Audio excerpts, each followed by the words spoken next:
ஒப்பு கொடுத்தீரையா, உம்மையே எனக்காக உலகின் ரட்சகரே, உன்னத பலியாக ஒப்பு கொடுத்தீரையா.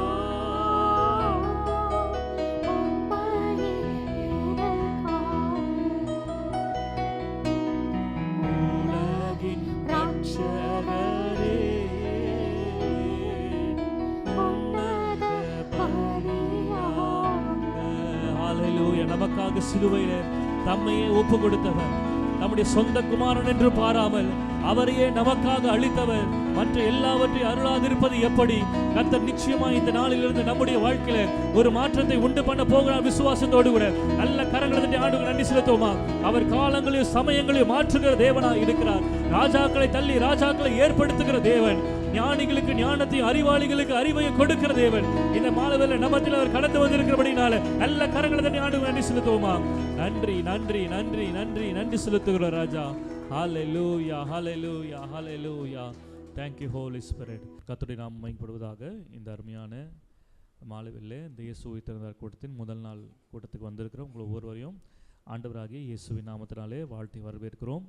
இந்த நாளிலே கூட நம்ம நோட்டீஸில் பார்த்தது போல நமத்திலே அருமையான கர்த்தருடைய ஊழியக்காரர் ஐயா அவர்கள், வில்மாட் ஐயா அவர்கள் கர்த்தருடைய வார்த்தையை தங்களுடைய அனுபவ சாட்சியோடு கூட பகிர்ந்து கொள்ள வந்திருக்கிறார்கள். ஆகவே இந்த நாளிலே கர்த்தர் நம்மோடு கூட அவர் மூலமாய் பேசும்படியாக நம்ம எல்லாரும் உற்சாகமாய் கரங்களை தட்டி ஐயா அவர்களை வரவேற்று நம் கர்த்தருடைய வார்த்தைக்கு நேராக கடந்து போவோம்.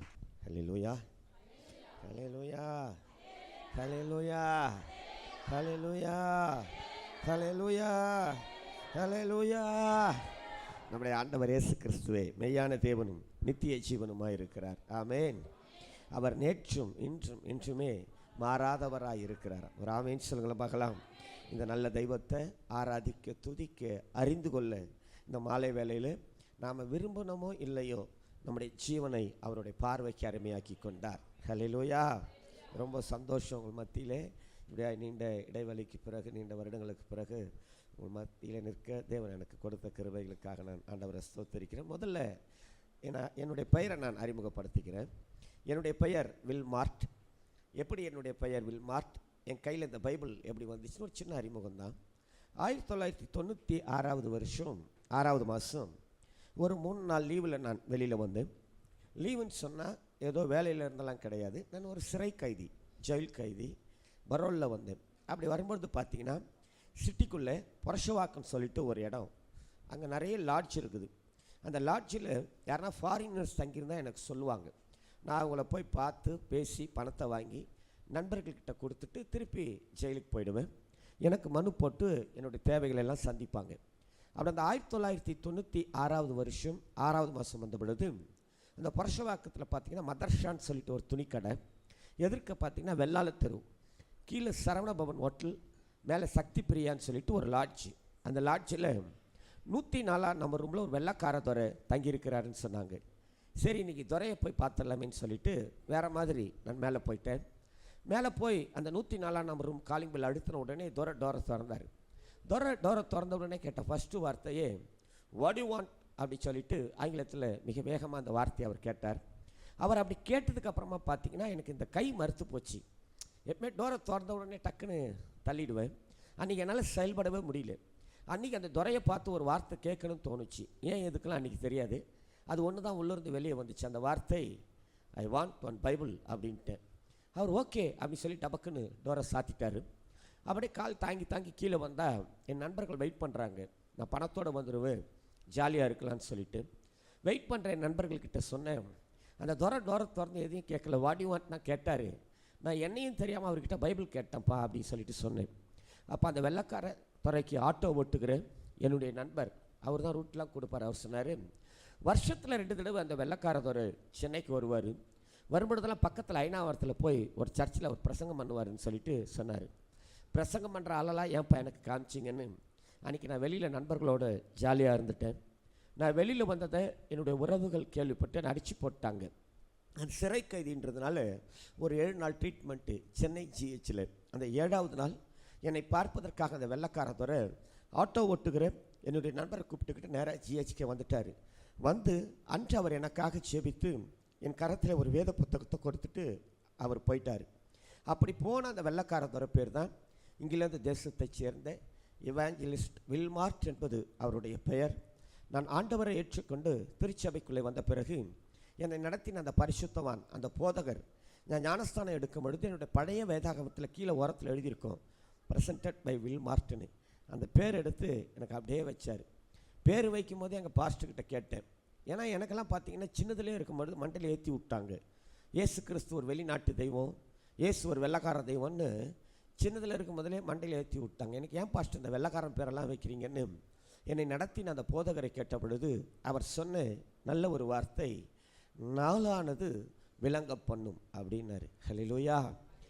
நாளானது விளங்க பண்ணுமா? ஒரு ஆமென் சொல்லுங்களேன் பார்க்கலாம். இயேசு கிறிஸ்துவின் ரத்தம் என் பாவங்களை கழுவினது என்கிற நம்பிக்கையோடு யாரெல்லாம் திருச்சபைக்குள்ளே கால வைத்து இந்த தேவனை தேடி வருகிறார்களோ, இந்த தேவனை தொழுது கொள்ள தங்களை அர்ப்பணிக்கிறார்களோ, நிச்சயமாய் அவர்கள் வாழ்க்கையில் ஒரு நாள் வரும். ஹல்லேலூயா. அந்த நாள் பலிக்கும். ஒரு ஆமென் சொல்லுங்களேன் பார்க்கலாம். நம்புங்க, அந்த நாள் நாளைய பொழுது அந்த நாளாகவே என் வாழ்க்கையில் விடியணும். ஒரு ஆமென் சொல்லுங்களேன் பார்க்கலாம். அப்படியே பக்கத்தில் இருக்கிறவங்கள சந்தோஷமாக திரும்பி பார்த்து உங்கள் வலது கரத்தை கொடுத்து ஒரு வார்த்தை சொல்லுங்கள், நாளானது விளங்க பண்ணும். சொல்லுங்கள் பார்க்கலாம். பாஸ்டர், நாளானது விளங்க பண்ணும். ஹல்லேலூயா. ஒரு ஆமென் சொல்லுங்களேன் பார்க்கலாம். நிச்சயமாக நாள் வரும் அம்மா, நிச்சயமாக நாள் வரும். ஒரு ஆமென் சொல்லுங்களேன் பார்க்கலாம். எல்லா தீர்வுகளையும் நிச்சயமாய் கர்த்தர் நீங்கள் விரும்புகிறபடியே கொடுத்து அவர் அந்த நாளை உங்கள் மேல் இறக்குவார். ஒரு ஆமென் சொல்லுங்களேன் பார்க்கலாம். என் வாழ்க்கையில் அப்படி தான் ஒரு நாள் வந்தது. இப்படி தான் இந்த பைபிள் என் கையில் வந்துச்சு. இந்த பைபிள் என் கையில் வந்ததுக்கப்புறம் என்னுடைய தண்டனை ஆண்டுகள் 2 ஆண்டுகள் ஜெயிலே இருந்தது. ஜெயிலில் இருக்கும் பொழுதெல்லாம் பைபிளை வாசிக்கணும்னு நினைப்பேன்.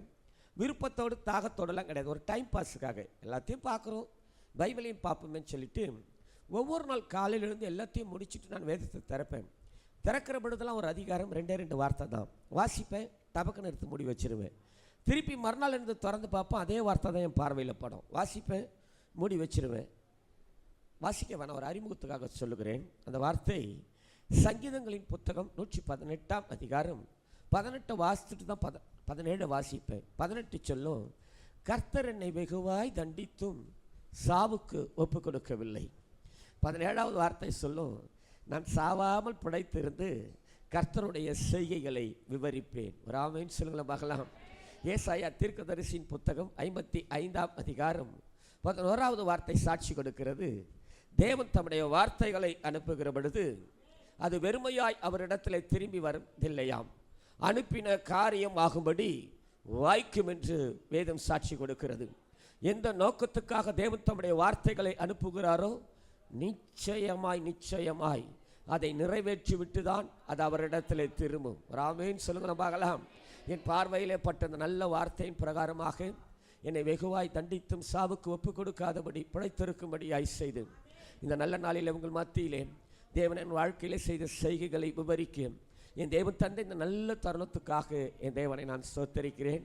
விசேஷமாக இப்படியாய் அடிக்கடி என்னையும் ஞாபகம் வைத்து தேவனுடைய நாமத்தை மகிமைப்படுத்தும்படியாய் சபைகளை திறந்து என்னை அழைக்கிற அன்பு ஊழியருக்கு வாழ்த்துக்களை தெரிவித்துக் கொள்ளுகிறேன். பாஸ்டருக்கு வாழ்த்துக்களை தெரிவித்துக் கொள்ளுகிறேன். இயேசுவை தேடி வந்த உங்கள் ஒவ்வொருவரையும் நிச்சயமாக இயேசு ஆசீர்வதிப்பார். ஒரு ஆமென் சொல்லுங்களை பார்க்கலாம்.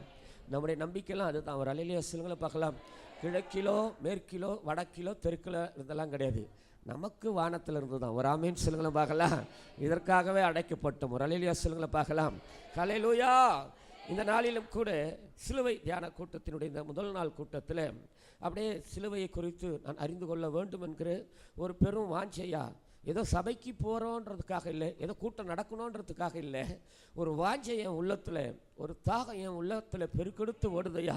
நான் ஆண்டவரை ரொம்ப நேசிக்கிறையா, இன்றைக்கி ஆண்டவரை பற்றி எதையாச்சும் உன்னை தெரிஞ்சுக்கணும்னு சொல்லிட்டு நீங்கள் உள்ளே வந்தது உண்மைன்னு சொன்னால் எழுத்தவங்க அப்படியே வேதத்தை திருப்பிக்கிங்க பார்க்கலாம். அப்போஸ்தலனாகிய பவுல் பிலிப்பியருக்கு எழுதின நிருபம் 3 அதிகாரம் 7-11 வசனங்கள் எல்லாரும் சேர்ந்து வாசிக்கணும். எல்லாம் எடுத்துட்டிங்கன்னா பிலிப்பியருக்கு எழுதின நிருபம் 3 அதிகாரம் 7-11 வசனங்கள் 272 பக்கத்தில் எடுத்துட்டிங்கன்னா எல்லாரும் சேர்ந்து அந்த வார்த்தையை வாசிங்க பார்க்கலாம். ஆகிலும் எனக்கு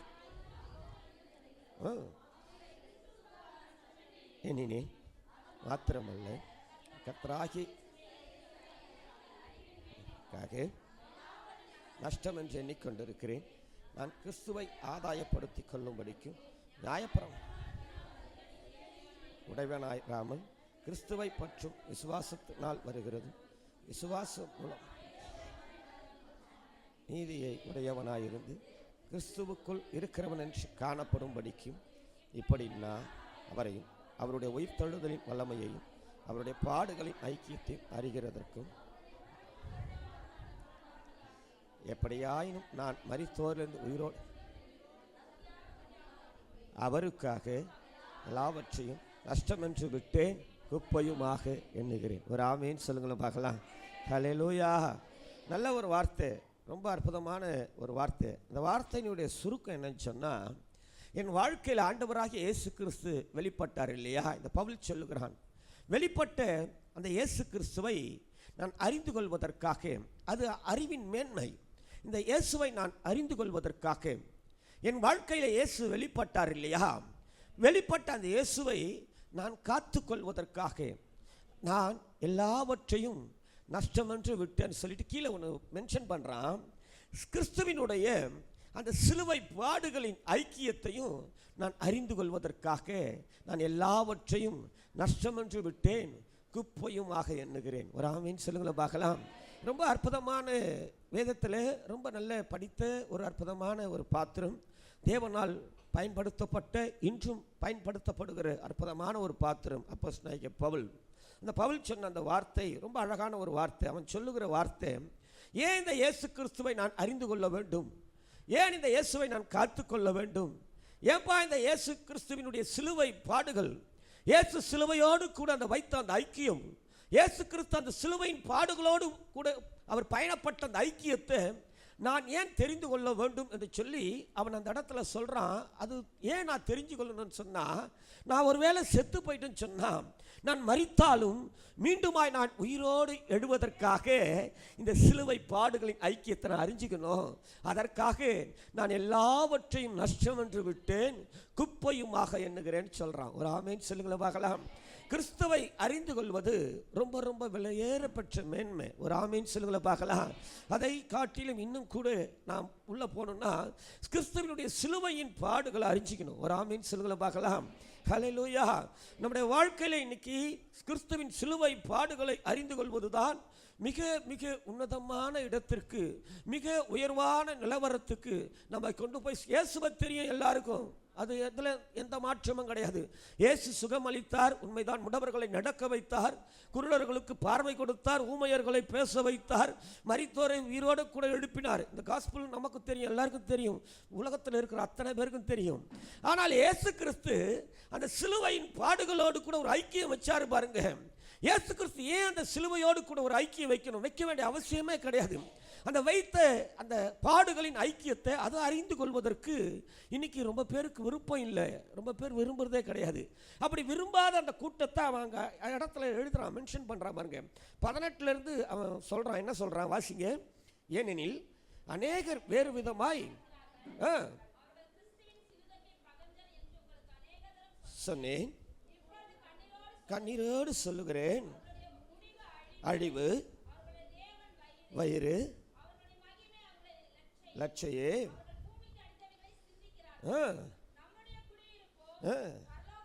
இருக்கிறது. ஒரு ஆமேன் சொல்லுங்களும் பார்க்கலாம். அவன் சொல்றான், அது அற்புதமான ஒரு வார்த்தை. இந்த சிலுவையின் பாடுகளை அறிந்து கொள்ள நான் எல்லாத்தையும் நஷ்டம் என்று குப்பையமாக விட்டேன் ஏன்னு சொல்லிட்டு அவன் இடத்துல மென்ஷன் பண்ணான். இந்த உலகத்தில் சிலர் வாழ்றாங்கப்பா, ரொம்ப பேரை நான் பார்க்குறேன். அவர்கள் யாருன்னா சிலுவைக்கு பகைஞரான். ஹல்லேலூயா. அவர்களுடைய முடிவை சொல்றான், அது அழிவு. அவர்களுடைய தேவன் எதுனா வைரான். அவர்களுடைய மகிமை லட்சைன்னு சொல்றான். அவர்கள் பூமிக்கு அடுத்தவைகளையே சிந்திக்கிறாங்க, பூமியின் ஆசீர்வாதங்களை குறித்தே பேசுறாங்க, பூமிக்குரிய காரியங்களையே அவங்க நோக்கி பார்க்குறாங்கப்பா. இந்த சிலுவையின் பாடுகளின் ஐக்கியத்தை அவங்க அறிய விரும்புறதே கிடையாது. அன்பான தேவனுடைய பிள்ளையே, பயணிக்கிற இந்த பயணம் ஒரே ஒரு வாழ்க்கை தான். ஒரு ஆமீன் சொல்லுங்களும் பார்க்கலாம். அடுத்த வாழ்க்கை நமக்கு அவன் சொல்றான், குடியிருப்பு பரலோகம். ஒரு ஆமென் சொல்லுங்களா பார்க்கலாம். சிலுவையின் பாடுகளை யாரெல்லாம் அறிந்து கொள்ள விரும்புகிறார்களோ, சிலுவையோடு கூட இயேசு வைத்த அந்த ஐக்கியத்தை யாரெல்லாம் புரிந்து தெரிந்து அதை விரும்பி வாஞ்சிக்கிறார்களோ, அவர்களுடைய குடியிருப்பு எங்கன்றானா பரலோகத்தில் இருக்குதுன்றான். ஒரு ஆமென் சொல்லுங்களா பார்க்கலாம். இந்த கொஞ்சம் வாழ்க்கை தான். இந்த கொஞ்சம் வாழ்க்கையில் கொஞ்சம் நம்ம திரும்பி அப்படி நம்மளை பார்த்தோம்னா தெரியும். நாம் வாழ்கிற பகுதியில் நான் என்ன சொல்லிக்கிறேன், என்னை விட நல்லவங்க எத்தனையோ பேர் இருக்கிறாங்க இல்லையா? என்னை விட பணக்காரர்கள், படித்தவர்கள், நல்ல பராக்கிரமசாலிகள் நிறைய பேர் இருக்கிறாங்க. நிறைய அழகுள்ளவர்கள் நிறைய பேர் இருக்கிறாங்க. அத்தனை பேரை விட்டுட்டு ஆண்டவர் நொந்து நூலாகி அவ்வளவு வதங்கி போன என்னை கொண்டு வந்து உள்ளே வச்சிருக்கிறாரு. ஒரு அலையில சொல்ல மாட்டீங்களா?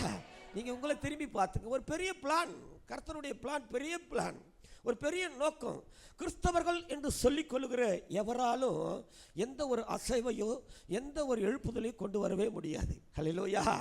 ஆனால் ஆண்டவராகிய இயேசு கிறிஸ்துவின் சிலுவை பாடுகளின் ஐக்கியத்தை அறிந்து கொள்வதற்கு தங்கள் அர்ப்பணிக்கிறாங்க பாருங்க.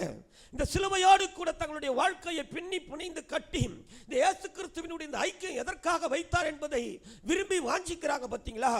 இவர்களை வைத்து மரித்தாலும் கூட கர்த்தர் அவர்களை வைத்து பிரமிக்கிற காரியங்களை இன்னைக்கும் உலகத்தை கலக்குகிற பாத்திரமாய் அவர் அப்போஸ்தலனாகிய பவுலை பயன்படுத்துவதை நம்மால் பார்க்க முடிகிறது. ஒரு ஆமென் சொல்லுங்களா பார்க்கலாம். இயேசு கிறிஸ்துவினுடைய அந்த சிலுவை பாடுகளின் ஐக்கியத்தை நாம் ரொம்ப விரும்பணும். ஒரு ஆமென் சொல்லுங்களா பார்க்கலாம். இன்னைக்கு ரொம்ப பேருக்கு நிறைய விருப்பம் என்ன தெரியுமா? சந்திரனில் என்ன இருக்குது, சூரியனில் என்ன இருக்குது, இல்லை வானமண்டலத்தில் இருக்கிற கோள்கள் ஆராய்ச்சி அதில் என்ன இருக்குது, இதெல்லாம் ஆராய்ச்சி செய்ய விரும்புகிறார்கள். இப்பிரபஞ்சத்தின் ஆழங்களில் என்ன இருக்குது இதெல்லாம் தெரிஞ்சு கொள்ள விரும்புகிறார்கள். அதை காட்டிலும் கிறிஸ்துவ ஜீவியத்தில் கிறிஸ்துவை உண்மையாகவே நேசிக்கிற தேவ பிள்ளைகள் விரும்புகிற ஒரு காரியம் அவர்கள் வாழ்க்கையில் இருக்க வேண்டும் என்று சொன்னால் அது கிறிஸ்துவின் சிலுவை பாடுகளை அறிந்து கொள்வதுதான். ஒரு ஆமென் சொல்லுங்களா பார்க்கலாம். ஏன்னு சொல்லிட்டு இது முடியும் போது தெரியும், இந்த அதிகாரம் முடியும் போது தெரிஞ்சுக்கிற பாருங்க. அதுதான் நம்முடைய வாழ்க்கையில் ஒரு பெரிய பலன். ஒரு ஆமென் சொல்லுங்களா பார்க்கலாம். சயின்டிஃபிக் வேர்ல்டில் வாழ்ந்துட்டு இருக்கிறோம் இல்லையா? ரொம்ப வேகமாக ஓடுகிற விஞ்ஞான உலகம் இது. இந்த உலகத்தோடு கூட போட்டி போட்டு இந்த மாம்ச பலனில் நம்மளால் ஓடவே முடியாது. முயற்சி பண்ணி எத்தனையோ பேர் இன்னைக்கு என்ன பண்ணிட்டாங்க, தோத்து போயிட்டு கிடக்கிறாங்க, விழுந்து போயிட்டாங்க. அடைத்த அழைப்பு ரொம்ப ரொம்ப விலையேறப்பட்ட அழைப்பு. ஆரம்பத்தை பார்த்தீங்கன்னா ரொம்ப அற்புதமாக இருக்கும். அதன் பிறகு பார்த்தீங்கன்னா மங்கி எரிந்து நெறிந்து நாணல போல வளைந்து மண்ணோடு மக்கி போய் இன்னைக்கு எத்தனை பேர் விலாசம் தெரியாமல் போயிட்டாங்க தெரியுங்களா? நான் மண்ணோடு மக்கி போவதற்காக அழைக்கப்பட்டவர்கள் அல்ல. ஒரு ஆமென் சொல்லுங்களா பார்க்கலாம். ஹல்லேலூயா. சொல்றான் அதுக்கு பலன் வேணும்ல. அந்த பலனை குறித்து அவன் சொல்றான். 1 கொரிந்தியரின் புத்தகம் 1ஆம் அதிகாரம் 18வது வசனத்தில் நமக்கு நல்லா தெரிஞ்ச வசனம் தானே. என்ன சொல்றான் வாசிங்க. சிலுவையை பற்றிய உபதேசம் கெட்டு போகிறவர்களுக்கு அது பைத்தியம். ஒரு ஆமென் சொல்ல மாட்டீங்களா? ரட்சிக்கப்படுகிற நமக்கு என்னவா அது தேவ. சரி, இப்போ ரட்சிக்கப்பட்டாச்சு, சபைக்குள்ள வந்தாச்சு, அழைப்புக்குள்ள வந்துட்டோம். அழைப்புக்குள்ள வந்தவர்களுக்கு அவன் எழுதுறான் பாருங்க. மேல 23 24வது வசனத்தை வாசிங்க. இப்ப நாங்களோ பிரசங்கிக்கிறோம் இருக்கிறார் ஆகிலும் எவர்கள் அழைக்கப்பட்டிருக்கிறார்களோ அவர்களுக்கு கிறிஸ்து எப்படி இருக்கிறாரா? தேவ பலன். ஒரு ஆமென் சொல்லுங்களா பார்க்கலாம். ஹல்லேலூயா. ரட்சிக்கப்பட்டு சபைக்குள்ளே வருவது ஒரு தேவ பலனை சுதந்தரிப்பதற்கு இந்த சிலுவையின் உபதேசம். ஒரு ஆமென் சொல்லுங்களா பார்க்கலாம். இன்னைக்கு ரொம்ப பேர் சிலுவையை பார்த்து அழுதுகிட்டு இருப்பாங்க இல்ல? சிலுவையை பார்த்து ஓன்னு கத்தி கதறி அழுகிற ஒரு சிலர் உண்டு தான் இல்லையா? நாம் சிலுவையை பார்த்து அழுகிற கூட்டம் அல்ல. சிலுவையை பார்த்து சிலுவையில் அறையப்பட்ட இயேசு கிறிஸ்துவின் பிரசங்கத்தை கேட்டு நாம் பலன் அடைகிற கூட்டம். ஒரு ஆமென் சொல்லுங்களா பார்க்கலாம். ஒரு அல்லேலூயா சொல்லுங்களா பார்க்கலாம். தேவ பலன் எங்க இருக்குதையா? அழைப்புக்குள்ள வந்து கர்த்தரை தேடுகிற ஒவ்வொரு பிள்ளைகளுக்கும் தேவ பலன் வேணும். இன்னைக்கு ஒரு ஆமென் சொல்லுங்களா பார்க்கலாம். இந்த உலகத்தை மாம்ச பலத்தில் ஜெயிக்கவே முடியாது. அது சிலுவையில் அறையப்பட்ட ஆண்டவராகிய இயேசு கிறிஸ்துவை குறித்து அறிகிற அந்த அறிவின் பலத்துல தான் இந்த உலகத்தை ஜெயிக்க முடியும். ஒரு ஆமென் சொல்லுங்களா பார்க்கலாம். பொல்லாத உலகப்பா, பொல்லாங்க நெய்கிற அக்னி அஸ்திரங்கள் இன்னைக்கு ரொம்ப ரொம்ப பவர்ஃபுல்லான ஆயுதங்களை இன்னைக்கு அவன் உபயோகப்படுத்திக்கிட்டு இருக்கிறான். டெக்னாலஜி டெவலப்மெண்ட், ஃபிங்கர்ல ஊழ்ந்துடுறாங்க எல்லாரும். இந்த பொல்லாத உலகத்தில் ஜெயிப்பதற்கு கிறிஸ்துவினுடைய அந்த சிலுவை பாடுகளின் ஐக்கியம், சிலுவையில் அறையப்பட்ட ஆண்டவர் ஆகிய இயேசு கிறிஸ்துவை குறித்த அந்த உபதேசங்கள் நமக்கு பலனை உண்டாக்கும். ஒரு ஆமென் சொல்லுங்களை பார்க்கலாம். சாத்தானையும் சாத்தானுடைய தந்திரங்களையும் ஜெயிக்க நமக்கு பலன் வேணும். ஒரு ஆமென் சொல்லுங்களை பார்க்கலாம். ஹல்லேலூயா. அழைப்பில் வருகிறவர்களுக்கு பலன் எதுன்னு சொல்றான்னா, சிலுவையில் அறையப்பட்ட அந்த இயேசு கிறிஸ்துவினுடைய பிரசங்கம் தான், உபதேசங்கள். ஒரு ஆமென் சொல்லுங்களை பார்க்கலாம். இந்த பிரசங்கத்தை கேட்கறதுனால என்னையா பிரயோஜனம்? வழங்கும் இல்லையா? ரொம்ப பேர் யோசிப்பாங்களே, நான் இப்படிப்பட்ட கூட்டங்களை வச்சுட்டாரு ஐயா ஆவியில் ஏவப்பட்டு, இப்போ இந்த சிலுவையின் பாடுகளின் பிரசங்கத்தை நான் கேட்க நான் என்னை அர்ப்பணித்து நேரத்தெல்லாம் ஒதுக்கிட்டு நான் வந்து உட்கார்றேன். என்னையா நடக்கும்? இந்த பிரசங்கத்தை நான் கேட்கறதுனால என்ன? நிச்சயமாக சொல்ல முடியுமா, இந்த கூட்டங்கள் உன்னை பலசாலியாய் மாற்றும். ஒரு ஆமென் சொல்லுங்களை பார்க்கலாம். எப்படிப்பட்ட பலசாலி தெரியுமா? கீழே போய் அந்த அதிகாரத்தை முடிக்கும்போது எழுதுறான் பாருங்க, தங்கள் இந்த உலகத்தில் ஞானிகள் என்று சொல்லுகிறார்கள் பார்கள், அந்த ஞானிகளை வெட்கப்படுத்துகிற பாத்திரங்களாய் கர்த்தர் உங்களை பலசாலியா மாத்திடுவார். ஒரு ஆமென் சொல்லுங்களை பார்க்கலாம். ஹல்லேலூயா. நாங்க தான் பலமுள்ளவர்கள் சொல்றாங்க பாருங்க, அந்த பலமுள்ளவர்களை வெட்கப்படுத்துகிற பலசாலிகளாய் கர்த்தர் உங்களை மாத்திடுவார். ஒரு ஆமென் சொல்லுங்களை பார்க்கலாம். சிலர் சொல்லுவான், உலகத்தின் பார்வைக்கு இவங்களாம் இல்லாதவங்கப்பா, இவங்களாம் அருவருப்பானவங்கப்பான்னு சொல்லுவான் இல்லையா? இதெல்லாம் பாப்பா அப்படின்னு தள்ளி விடுவான் பாரு. நீ எந்த லெவலில் இருந்தாலும் சரி, எந்த லெவலில் இருந்தாலும் சரி, கிறிஸ்துவினுடைய அந்த சிலுவையின் பிரசங்கத்தை நீ கேட்டுட்டேன்னு சொன்னா, அம்மா ஐயா, உலகத்தின் பார்வைக்கு இல்லாதவனாயிரு, அருவருப்பாயிரு, எப்படிப்பட்டவனாயிரு, உள்ளவைகளை அவமாக்குகிற என் தேவனுடைய கரத்தின் கருவியாய் உன்னால் நிச்சயமாய் முடியும் என்கிற நம்பிக்கையை ஊட்டி பலனை கொடுக்கிறது இந்த சிலுவை பிரசங்கம் தான். ஒரு ஆமென் சொல்லுங்களை பார்க்கலாம். ஹல்லேலூயா. நாம ஏன் இந்த சிலுவையை வச்சுக்கிறது இல்லை? சிலுவை வச்சுக்கிறோம், அதை ஏன் வணங்குறது இல்லை? நமக்கு தெரியாது எந்த சிலுவையை வணங்குறோன்னு. ஒரு ஆமென் சொல்லுங்களை பார்க்கலாம். 3 சிலுவை இருக்குது அங்கே. எந்த சிலுவை நமக்கு என்ன தெரியும் இல்லையா? மன்னிப்பு கொடுத்த சிலுவை, மன்னிப்பு பெற்ற சிலுவை, மன்னிப்பை நிராகரித்த சிலுவை, 3 சிலுவை இருக்குது. அதுவல்ல நம்முடைய பிரசங்கம். சிலுவையில் அறையப்பட்ட என் ஆண்டவராகிய இயேசு கிறிஸ்துவை குறித்த பிரசங்கம் இது. ஒரு ஆமென் சொல்லுங்களை பார்க்கலாம். இதை நம்ம விரும்பணும். ஒரு அல்லேலூயா சொல்லுங்களை பார்க்கலாம். இதை வாஞ்சிக்கணும். ஒரு ஆமென் சொல்லுங்களை பார்க்கலாம். வாழ்கிற இந்த வாழ்க்கையில் சும்மா சுருங்கி நொந்து நூலாகி வாடி வதங்கி அப்படியே சுருண்டு படுத்து போகிற இந்த கூட்டம் அல்ல. வந்ததை தின்னுட்டு விதி வந்தா சாகர கூட்டம் அல்ல நாம. ஆண்டவருக்காக, இந்த தேவனுக்காக எதையும் செய்கிற, சாதிக்கிற சரித்திர புருஷர்களாய், சகாப்தத்தை உருவாக்குகிற சாதனையாளர்களாய் மாற்றுவதற்கென்றே கர்த்தர் உங்களையும் என்னையும் உள்ள கொண்டு வந்தார். ஒரு ஆமென் சொல்லுங்களை பார்க்கலாம். ஹல்லேலூயா. இயேசுவின் ரத்தம் எதுக்குப்பா? ரொம்ப பேருக்கு விளங்கல. இயேசு அடிக்கப்பட்டார் சொல்லுவான், அவரையே அவரால் காப்பாற்றிக்க முடியலன்றான். என்ன பண்ணுறான்? அவரை அப்படி அவ்வளோதான். அவனுக்கு தெரிஞ்ச நான் அவ்வளோதான், அவரே காப்பாற்றிக்கணும். அவர் அந்த சிலுவையோடு வைத்த அந்த ஐக்கியம், அந்த சிலுவையின் பாடுகளோடு அவர் வைத்த அந்த ஐக்கியம் ரொம்ப ரொம்ப மேன்மையானது. ஒரு ஆமென் சொல்லுங்களை பார்க்கலாம். இதை அறிஞ்சிக்கணும். ஒரு அல்லேலூயா சொல்லுங்களை பார்க்கலாம். அறிந்து கொண்டால் உள்ளவைகளை அவமாக்குகிற தேவனுடைய அற்புதமான கரத்தின் கருவியாய் நிச்சயமாய் கர்த்தர் நம்மளை தெரிந்து கொள்வார். ஒரு ஆமென் சொல்லுங்களை பார்க்கலாம். அழைப்பிலே வருகிறவர்கள் சிலுவையின் பாடின் உபதேசங்களை எவ்வளவு விரும்புகிறார்களோ கர்த்தர் அவர்களை தான் தெரிந்து கொள்ளுகிறார். ஒரு ஆமென் சொல்லுங்களை பார்க்கலாம். அப்போ ஷார்ட்டாக சொல்லிடுவோம், நான் மீட்டிங் வச்சாங்க பாஸ்டர், அடைக்கப்பட்டவர்கள் அநேகர், தெரிந்து கொள்ளப்பட்டவர்களோ? அது இல்லை. இது யார் தெரிந்து கொள்ளப்பட்டவர்கள் தெரியுமா? இந்த ஆண்டவராகிய இயேசு கிறிஸ்துவின் அறிவின் மேன்மைக்காக என் வாழ்க்கையில இயேசு வெளிப்பட்டார்.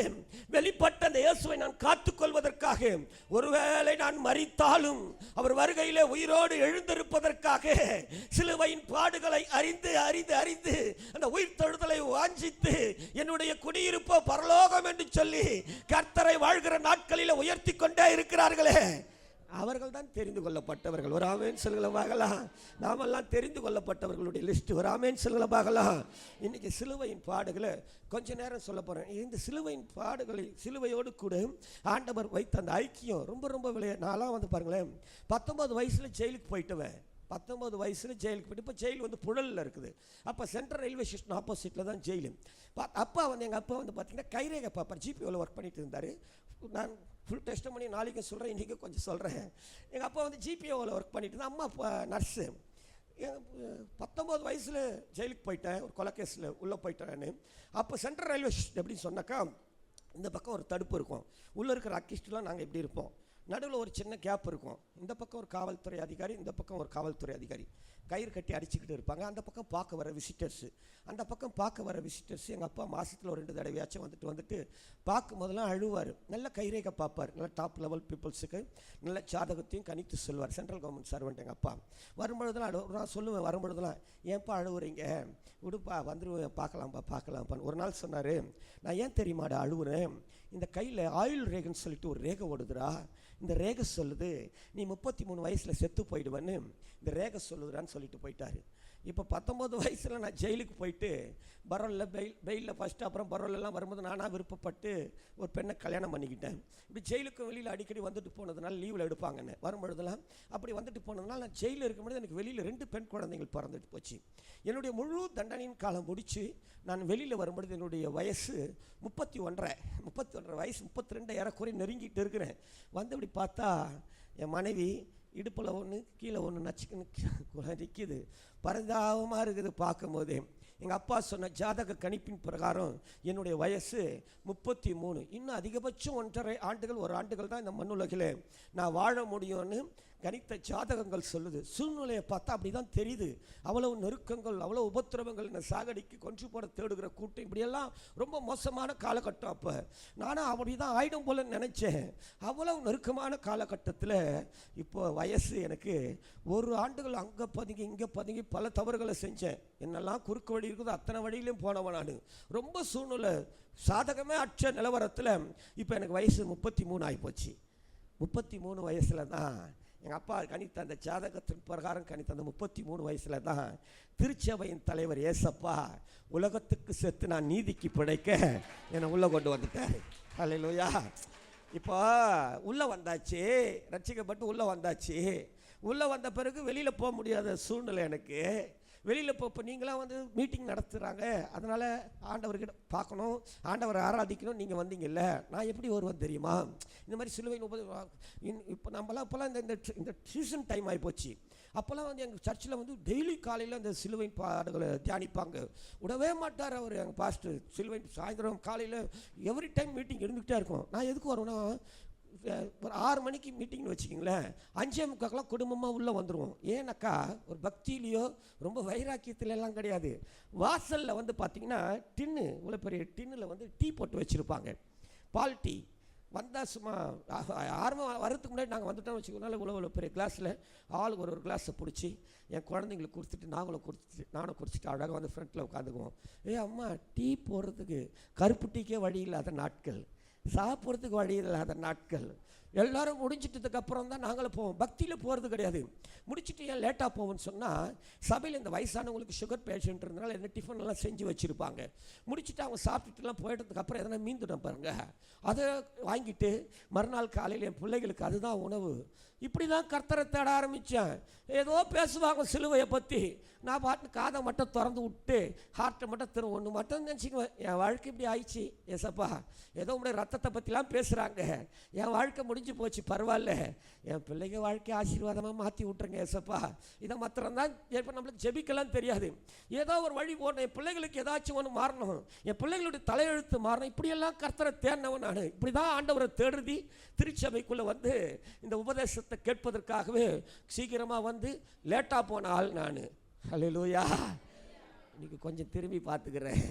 அன்பான தேவனுடைய பிள்ளை, மனத்தாழ்மையாய் சொல்லுகிறேன், இன்று இந்தியாவின் 13 மாநிலங்களை கடந்து 3 உலக நாடுகளுக்குள்ளே என் குரல் இன்றைக்கும் போயிட்டு தான் இருக்குது. ஹல்லேலூயா. சும்மா இல்லைங்க, சும்மா இல்லை. இயேசுவின் ரத்தம் சும்மா கிடையாது.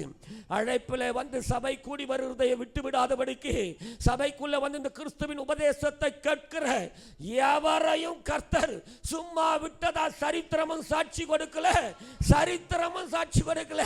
சாத்தியத்தை பிரித்து பார்த்தீங்கன்னா தெரியும். யாரெல்லாம் இந்த தேவனுடைய உபதேசத்துக்கு அர்ப்பணித்து ஓடுகிறார்களோ, இந்த உபதேசத்துக்கு வாஞ்சையா யாரெல்லாம் காத்திருந்தாங்களோ, இந்த உபதேசத்துக்காக தங்களை எந்த அளவுக்கு டீப்பா அர்ப்பணித்தார்களோ, என் ஆண்டவர் அவர்களை எல்லாம் தெரிந்து கொண்ட பாத்திரமாய், ராஜாக்களுக்கு முன்பு நிற்கிற பாத்திரமாய், விளையாட மகிமையுள்ள பாத்திரங்களாகவே கர்த்தர் பயன்படுத்தி இருக்கிறார். ஒரு ஆமென் சொல்லுங்கள பார்க்கலாம். படிப்பு, பணம், என்னுடைய அந்தஸ்து, எல்லாம் செகண்ட் தான். நான் அதிகமாய் ஆண்டவரை தெரிந்து கொள்ள வேண்டும் என்று விரும்பினால் ஆசீர்வாத உபதேசங்களை காட்டிலும் அம்மா நிறைய டாக்டரிங் இருக்குது இன்னைக்கு, இல்லை நிறைய உபதேசங்கள் உண்டு, இருக்கட்டும். அதை ஒரு விலையேற பெற்ற உபதேசம் எதுனா, கிறிஸ்து சிலுவையில் அறையப்பட்ட, கிறிஸ்து சிலுவையில் தன்னை ஒப்பு கொடுத்த, கிறிஸ்து அந்த சிலுவையோடு கூட வைத்த அந்த ஐக்கியத்தை, கிறிஸ்து சிலுவையோடு கூட பட்ட பாடுகளின் ஐக்கியத்தை எந்த அளவிற்கு தெரிந்து கொள்வதற்கு, அறிந்து கொள்வதற்கு தன்னை திறந்து கொடுக்கிறானோ அவனுக்கு தீர்க்க தரிசனமே கிடையாது. அவன் தலையெழுத்து அவன் மாத்திரம் இல்லை, அநேகருடைய தலையெழுத்து அவன் மாற்றிடுவான். ஒரு ஆமென் சொல்லுங்கள பார்க்கலாம். ஒன்றும் இல்லை, சிம்பிள் டீச்சிங் ஒன்று சொல்கிறேன். இப்போ இயேசு கிறிஸ்து பிலாத்தினுடைய அரண்மனைக்கு வந்து நிற்கிறாரு. பிலாத்து கதைலாம் நமக்கு தெரியும் தானே, படித்தவர்கள் இல்லைனா மரமண்டை நம்மளுக்கு, நான் அறிஞ்சதை மாத்திரம் சொல்கிறேன்.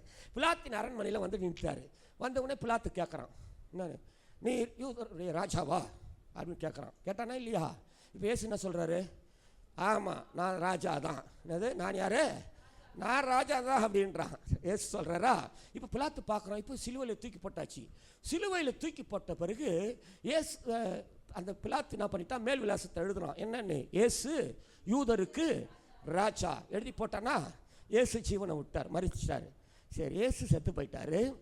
ஏசு செத்துதுனால என்ன நடந்துச்சு? ஏசு செத்துட்டாருங்க. என்ன நடந்துச்சு? அந்த மரணத்துக்கு அப்புறம் என்ன நடந்துச்சு? என்ன நடந்துச்சு தெரியுமா? உலக சரித்திரமே ரெண்டாக பிரிஞ்சிடுச்சு. கிறிஸ்துவுக்கு முன், கிறிஸ்துவுக்கு பின்னு பிரிச்சுட்டான். ஒரு ஆமென் சொல்லுங்களை பார்க்கலாம். ஏசு கிறிஸ்துவினுடைய மரணம், ஏசு கிறிஸ்துவினுடைய சிலுவை பாடுகளின் மரணம் உலக சரித்திரத்தை இரண்டாக பிரித்தது. உண்மைன்னு சொன்னா, இந்த சிலுவையின் பாடுகளை அறிந்து கொள்ள தன்னை அர்ப்பணிக்கிறேன் எவனுடைய வாழ்க்கையையும் இந்த சரித்திரம் ரெண்டா பிரிச்சுடுவார் ஆண்டவர். ஒரு ஆமென் சொல்லுங்களை பார்க்கலாம். ஹல்லேலூயா. அழைக்கப்பட்ட கூட்டத்திலிருந்து தெரிந்து கொள்ளப்பட்ட பாத்திரமா கர்த்தர் அவனை மாத்திடுவார். ஒரு ஆமென் சொல்லுங்கள பார்க்கலாம். வயசு அம்மா எந்த வயசா இருந்தாலும் ரெண்டாவது தான். செவி திறந்து தேவனுடைய வார்த்தையை கேட்டாலே போதும். ஒரு ஆமென் சொல்லுங்கள பார்க்கலாம். ஹல்லேலூயா. எந்த அளவிற்கு நம்ம ஒப்பு கொடுக்கிறோமோ நிச்சயமாய் கர்த்தர் மகிமையான காரியங்களை செய்வார். ஒரு ஆமென் சொல்லுங்கள பார்க்கலாம். 2 நாள், இன்னைக்கு ஃபர்ஸ்ட் நாள் வந்துட்டோம், நாளைக்கு இன்னொரு நாள் இருக்குது. உங்களுக்கு தெரிந்த நண்பர்கள், உங்கள் உறவுகள் யார் இருந்தாலும் சரி, புதுசாக ஒருத்தர் உள்ள கூட்டிட்டு வாங்க. ஒரு ஆமென் சொல்லுங்கள பார்க்கலாம். அவர்களுக்கு இயேசுவின் அன்பை சொல்லுவோமே. ஒரு அல்லேலூயா சொல்லுங்கள பார்க்கலாம். இன்னைக்கு இயேசுவினுடைய அந்த சிலுவை பிரசங்கத்தினுடைய அந்த மேன்மையை கொஞ்ச நேரம் நாம் இன்னைக்கு அறிந்து கொள்ளலாம். அப்படியே கண்களை ஒரு நிமிஷம் மாத்திரம் மூடலாமா? ஒரே நிமிஷம் இருந்த இடத்துல இருந்து கண்களை நாம் மூடி ஹார்ட்டை மட்டும் திறந்து விடுங்க பார்க்கலாம். சுயமென்னில் சாம்பலாய் மாறு, சுத்தாவியே அனல் மூட்டும், ஜெயம் பெற்று மாமீசம் சாக தேவாருள் செய்குவீர். எல்லாரும் சேர்ந்து சொல்லுவோம். சுயமென்னில் சாம்பலாய் மாற, சுத்தாவியே அனல் மூட்டும், ஜெயம் பெற்று மாமீசம் சாக தேவாருள் செய்குவீர். கல்வாரியின் அன்பினையே கண்டு விரைந்தோடி வந்தே, கழுவும் திரு ரத்தத்தாலே கரை நீங்க இருதயத்தை, கழுவும் திரு ரத்தத்தாலே கரை நீங்க இருதயத்தை. இயேசுவின் நாமத்தினால் ஆமென். ஹல்லேலூயா. இயேசு கிறிஸ்து பிறப்பதற்கு முன்பதாக, அவர் பிறப்பிற்கு முன்பாக ஒரு அற்புதமான ஒரு தீர்க்கதரிசி, ஏசாயா தீர்க்கதரிசி சுமார் 600 ஆண்டுகளுக்கு முன்பாக இயேசுவின் பிறப்பை குறித்தெல்லாம் பேசியிருக்கிறார். அவர் பேசின அந்த அதிகாரத்தில் ஒரு வார்த்தை, ஒரு பகுதி, அந்த 53ஆம் அதிகாரம், எல்லாரும் வீட்டில் போய் வாசிங்க. ரொம்ப அற்புதமான அதிகாரம். நிறைய காரியங்களை அவர் அந்த இடத்துல பேசியிருக்கிறாரு. நிறைய விஷயங்களே அவர் அந்த இடத்துல சொல்லியிருக்கிறாரு. அதை குறிச்செல்லாம் இன்றைக்கி நம்மளால் தியானிக்க முடியாது. ஒரே ஒரு வசனத்தை மாத்திரம் வாசித்து அதில் ஒரு பகுதியை மாத்திரம் நாம் தியானிப்போம். ஏசாயா தீர்க்கதரிசியின் புத்தகம் 53ஆம் அதிகாரம் 11வது வசனத்தை எடுத்தீங்கன்னா வாசிங்க பார்க்கலாம். கண்ணீர் அவர் தமது ஆத்தும வருத்தத்தின் பலனை கண்டு திருப்தியாவார். என் தாசனாகிய நீதிபரர் தம்மை பற்றும் அறிவினால் அநேகரை நீதிமான்களாக்குவார். அவர்களுடைய அக்கிரமங்களை தாமே சுமந்து கொள்வார். ஒரு ஆமேன்னு சொல்லுங்கள பார்க்கலாம். நல்ல ஒரு வார்த்தை அந்த தீர்க்கதரிசி எழுதியிருக்கிற பொழுது நடுவில் ஒரு வார்த்தை எதிர்காலத்தை குறித்து அவர் எழுதியிருக்கிறார். எதிர்காலத்தில் நடக்க போகிற அந்த நிகழ்வை அவர் எழுதியிருக்கிறார். என்னன்னா, என் தாசனாகிய நீதிபரர் தம்மை பற்றும் அறிவினால் அநேகரை நீதிமான்கள் ஆக்குவார். ஒரு ஆமேன்னு சொல்லுங்கள பார்க்கலாம். அவன் தான் வாழ்ந்த காலத்தில், அவன் வாழ்ந்த நாட்களிலிருந்து இறந்த காலத்தை குறிப்பிடல. தன் வாழ்ந்த நாட்கள் அந்த நிகழ்காலத்தை சொல்லல. அவன் வாழ்ந்ததிலிருந்து அவன் எதிர்காலத்தை சொல்றான். ஆக்குவார், நீதிமான்கள் ஆக்குவார். 3000 ஆண்டுகளுக்கு பிறகு இந்த வில்மார்ட்டு, பாவியா இருந்த இந்த வில்மார்ட்டு இயேசுவின் ரத்தத்தினால மீட்கப்படுவார். அவன் அப்போ தீர்க்க தரிசனம் சொல்றான். அதை ஒரு ஆமேன் சொல்லுங்கள பார்க்கலாம். உங்களை குறித்து சொல்றாரு, நீதிமான்கள் ஆக்குவார்.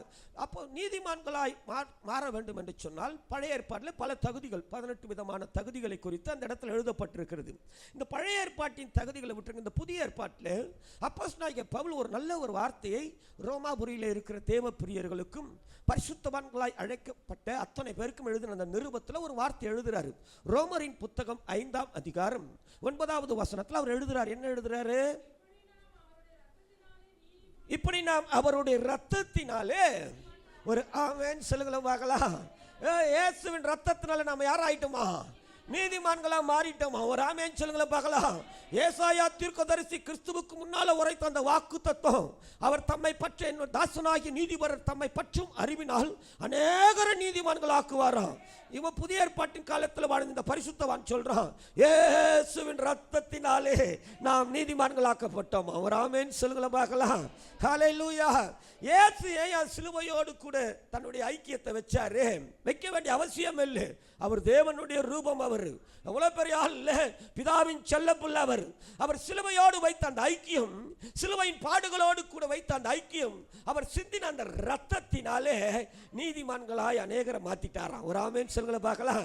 அந்த லிஸ்ட்ல நீங்களும் வந்துட்டோம், நானும் வந்துட்டோம். ஒரு ஆமென் சொல்லுங்கள பார்க்கலாம்.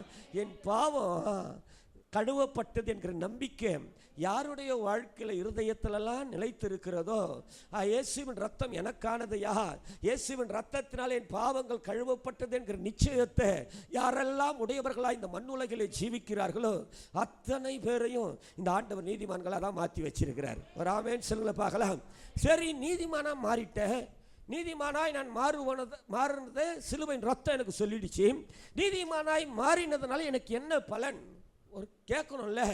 நீதிமானா நான் மாறிட்டேன், இப்போ எனக்கு என்ன பலன்? அங்கே பழைய ஏற்பாட்டில் நீதிமொழிகளின் புத்தகம் 28ஆம் அதிகாரம் முதல் வார்த்தை ரொம்ப அழகாக சொல்லுது. என்ன சொல்லுது பாருங்க, வாசிங்க.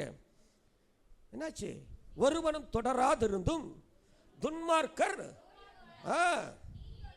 நீதிமான்களோ சிங்கத்தை போல. ஒரு ஆமென் சொல்லுங்களா பார்க்கலாம். ஒரு அல்லேலூயா சொல்ல மாட்டீங்களா? நல்ல ஜீவனோடு இந்த வார்த்தைக்காக வலது கரத்தை உயர்த்தி ஒரு அல்லேலூயா சொல்லுங்க பார்க்கலாம். ஹல்லேலூயா. இயேசுவின் ரத்தத்தினாலே நீதிமான்களாக்கப்பட்ட என்னை குறித்து முன்குறித்த வேத வாக்கியம் என்ன தெரியுமா? ஓடி போக வைக்கிற இந்த உலகத்தில், இருக்கவே கூடாதுன்னு சொல்லி கிரியை செய்கிற இந்த உலகத்தில் சிங்கத்தை போல என்னை நிற்க வைக்கிறது இயேசு கிறிஸ்து சிலுவையில் சிந்தின ரத்தம் தான். ஒரு ஆமென் சொல்லுங்கள பார்க்கலாம். சிங்கத்தை போல தைரியம். ஒரு ஆமென் சொல்லுங்கள பார்க்கலாம். ஹல்லேலூயா. எனக்குள்ள தைரியத்தை ஊட்டுகிறது எதுண்டா? அம்மா ஹார்லிக்ஸ் பூஸ்ட் நான் குடிக்கிறதெல்லாம் கிடையாது. நான் குடிக்கிறது எனக்கு தைரியத்தை கொடுக்கல, எனர்ஜியை கொடுக்கல. இயேசு எனக்காக சிலுவையில சிந்தின ரத்தம், அந்த ரத்தத்தினால் நான் நீதிமானாய் மாற்றப்பட்டபடினால சிங்கத்தை போல தைரியமா இருக்கிற. ஒரு ஆமென் சொல்லுங்கள பார்க்கலாம். ஹல்லேலூயா. ஹல்லேலூயா. ஹல்லேலூயா. ஒரு காலத்தில் அசிங்கம் நானே, ஒரு காலத்தில் அருவருப்பு, அவ்வளவு நாத்தம். என் மேலே இயேசுவின் ரத்தம் பட்ட உடனே இந்த அசிங்கம் சிங்கத்தை போல. இங்கே பாருங்களேன், பரிசுத்தவான்கள் நிற்கிற இந்த பலிபீடத்திலே நிற்க வைத்து தெரிந்து கொண்ட பாத்திரமா இந்த ரத்தம் மாற்றுது பாருங்க. ஒரு அலையில சொல்ல மாட்டீங்களா? எவ்வளோ பெரிய விலையேற பெற்ற பாக்கியம் இந்த ரத்தம். ஒரு ஆமீன் சொல்லுங்கள பார்க்கலாம். காலையில் சிங்கத்தை போல நிற்க வைக்குதுங்க. ஏன் தெரியுமா? இயேசு கிறிஸ்துவை குறித்து சிங்கனா ரொம்ப பேருக்கு விளங்காது. இயேசுவை குறித்து நிறைய விஷயங்கள் சரித்திர ஆய்வாளர்கள் நல்ல சரித்திர சான்றுகளோடு இந்த 30 ஆண்டுகள் அவர் வாழ்ந்த நாட்களில் நிறைய பயணத்தை பதிவு செய்கிறாங்க. அதை விட்டுருங்க, நம்ம சரித்திரத்துக்குள்ள போல சத்தியம் சொல்லுகிறது 3.5 ஆண்டுகள் இந்த ஆண்டவராகிய இயேசு கிறிஸ்துவை குறித்து 3.5 ஆண்டுகள் என்ன தெரியுமா சொல்லுது? எந்த இடத்துல அவரை கல்லெறிய நினைச்சாங்களோ, எந்த இடத்துல அவரை காயப்படுத்த நினைச்சாங்களோ, எந்த இடத்துல தலையில முடிய குத்தி அவரை கிழிக்கணும் நினைச்சாங்களோ, எந்த இடத்துல ஆணிகளால கடாவி அவரை சிலுவையில் அறைய நினைச்சாங்களோ, எந்த இடத்துல வச்சு அவரை ஈட்டியில குத்தணும் நினைச்சாங்களோ, அதை கண்டெல்லாம் பின்வாங்கவே இல்லை. முன்னோக்கி நடந்த ஒரே சக்தி நீங்களும் நானும் ஆராதிக்கிற இயேசு ஒருவர் மாத்திரம்தான். ஒரு ஆமென் சொல்லுங்கள பார்க்கலாம். அதனால அவருக்கு ஒரு பேரு கிடைக்குதம்மா. அவருக்கு பரலோகத்தில் அந்த மூப்பர் ஒரு பேரை வைக்கிறார். என்ன தெரியுமா வைக்கிறாரு? வெளிப்படுத்துற விசேஷம் 5ஆம் அதிகாரம் 5வது வசனத்தில் சொல்றாரு. என்னது? அப்பொழுது மூப்பர்களில் ஒருவன் என்னை நோக்கி அழ வேண்டாம், அப்புறம் இதோ யூதா கோத்திரத்தின் ஒரு ஆமேன் சொல்லுங்களும் மகளா தாவீதின் வேறுமானவர் புஸ்தகத்தை திறக்கவும் உடைக்கவும் ஜெயம் கொண்டிருக்கிறார். ஒரு ஆமேன் சொல்லுங்கள பார்க்கலாம். ஹல்லேலூயா. எந்த இடத்துல தன் ஜீவனை கொடுக்கணும் நினைச்சாரோ, எந்த இடத்துல ஒரு ஜீவனை எடுக்கணும் நினைச்சாங்களோ, அதை கண்டெல்லாம் பின்வாங்காதபடி முன்னோக்கி நடந்தபடினாலதான் அவருக்கு பேரே யூதா கோத்திரத்தின் சிங்கம். ஒரு ஆமென் சொல்லுங்கள பார்க்கலாம். அந்த சிங்கத்தின் ரத்தம் என் மேல பட்டதுனால இப்போ நானும் சிங்கத்தை போல தைரியமா ஒரு ஆமென் சொல்லுங்கள பார்க்கலாம். ஹல்லேலூயா. விலையேற பெற்ற ரத்தம் ஓட வைக்கிறா இந்த பொல்லாத உலகம். அழிஞ்சு போனன்னு நினைக்கிறா. உன்னை கூட இருக்கிறவன் விரும்பல என்னுடைய உயர்வை, நான் பழகிற உறவுகள் விரும்பல நான் நல்லா இருக்கணும்னு சொல்லிட்டு கூடவே பழகி பில்லி சூன்யம் பேய் பிசாசு என்னென்னலாம் பண்றான்பா அவன். நீ இருக்கவே கூடாதுன்னு நினைக்கிறான். ஓடி போக வைக்கிற இதே உலகத்தில், இருக்கக்கூடாதுன்னு நினைக்கிற இதே உலகத்தில் என் தலையை உயர்த்தி சிங்கத்தை போல தைரியமாய் வாழ வைக்கிற ஒரு மேன்மையுள்ள ஒரு காரியம் உண்டென்றால் சிலுவையிலே அறையப்பட்டு என் ஆண்டவராகிய இயேசு கிறிஸ்து சிந்தின ரத்தம் ஒன்று மாத்திரம்தான். ஒரு ஆமென் சொல்லுங்கள பார்க்கலாம். இந்த ரத்தம் எனக்கானது. ஒரு ஆமென் சொல்ல பார்க்கலாம். இந்த ரத்தம் என்னுடைய வாழ்வுக்கானது. ஒரு ஆமென் சொல்லுங்கள பார்க்கலாம். இந்த ரத்தம் என் பிள்ளைகளுக்கானது. ஒரு ஆமென் சொல்லுங்கள பார்க்கலாம். இந்த ரத்தம் என் உயர்வுக்கானது. ஒரு ஆமென் சொல்லுங்கள பார்க்கலாம். இந்த போராட்ட காலம் நம்ம வாழ்றது போராட்ட காலம். பஞ்சம் பசி நிறைய நாடுகள் இன்னைக்கு பொருளாதாரத்தில் கட்டப்பட்டுட்டான். பெரும் வீழ்ச்சியை சந்திச்சுக்கிட்டு இருக்கிறோம். எப்போ என்ன நடக்கணும் தெரியல. அவ்வளவு நெருக்கமான காலகட்டத்தில் ஓடிக்கிட்டு இருக்கிறோம். அன்பான தேவனுடைய பிள்ளையே, யார் வேணா ஓடிட்டோம், ஆனால் இந்த ரத்தம் எனக்கானதுன்னு மாத்திரம் நீ நம்பிட்டீனா, இந்த ரத்தம் இயேசு சிந்தின ரத்தம் என்னுடைய எனக்காகவே யான்னு சொல்லி நீ விசுவாசிச்சிட்டினா, நீ விசுவாசித்தால் தேவனுடைய மகிமையை ஒரு ஆமென் சொல்லுங்கள பார்க்கலாம் நிச்சயமாய் காண்பாய். ஓட வைக்கிற இதே உலகத்தில் உன்னை அமர வைத்து ஆசீர்வதிக்கிற கர்த்தர் இவர். ஒரு ஆமென் சொல்லுங்கள பார்க்கலாம். ஹல்லேலூயா. ஹல்லேலூயா. ஜீவனோடு சொல்லுங்கள பார்க்கலாம். ஹல்லேலூயா. ஹல்லேலூயா. நீதிமானோ சிங்கத்தை போல ஒரு ஆமென் சொல்லுங்கள பார்க்கலாம். சிங்கத்தை போல ஓடுறதுக்காக தான் அழைக்கப்பட்டோம். இப்போ பயணப்பட்டுக்கிட்டே இருக்கிறோம். பயணப்படுகிறோம். ஆண்ட கிறிஸ்துவ ஜீவியத்தில் புல்பிட்டில் நின்று சொல்கிறேன், நான் ரொம்ப பரிசுத்தவான்ப்பா, நான்லாம் அப்படியே உண்மை அப்படின்னு சொன்னேன். நம்பவே நம்பாதீங்க. ஒரு ஆமென் சொல்லுங்கள பார்க்கலாம். எனக்குள்ளே பாவம் இல்லை என்று சொன்னால் என்னை காட்டிலும் பரிதாபிக்கிற ஒருத்தனம் கிடையாது. ஒரு ஆமென் சொல்லுங்கள பார்க்கலாம். எல்லா பாவம் இல்லை, எல்லாம் விழுந்து விழுந்து எப்படியோ ஏதோ ஒரு வகையில் ஸ்லாக் ஆகி, ஏதோ ஒரு வழியில் டிஸ்டர்ப் ஆகி, எங்கேயோ மைண்ட் அரெஸ்ட் ஆகி, ஏதோ ஒரு இடத்துல ஸ்டக் ஆகி தான் ஓடிக்கிட்டு இருக்கிறாங்க.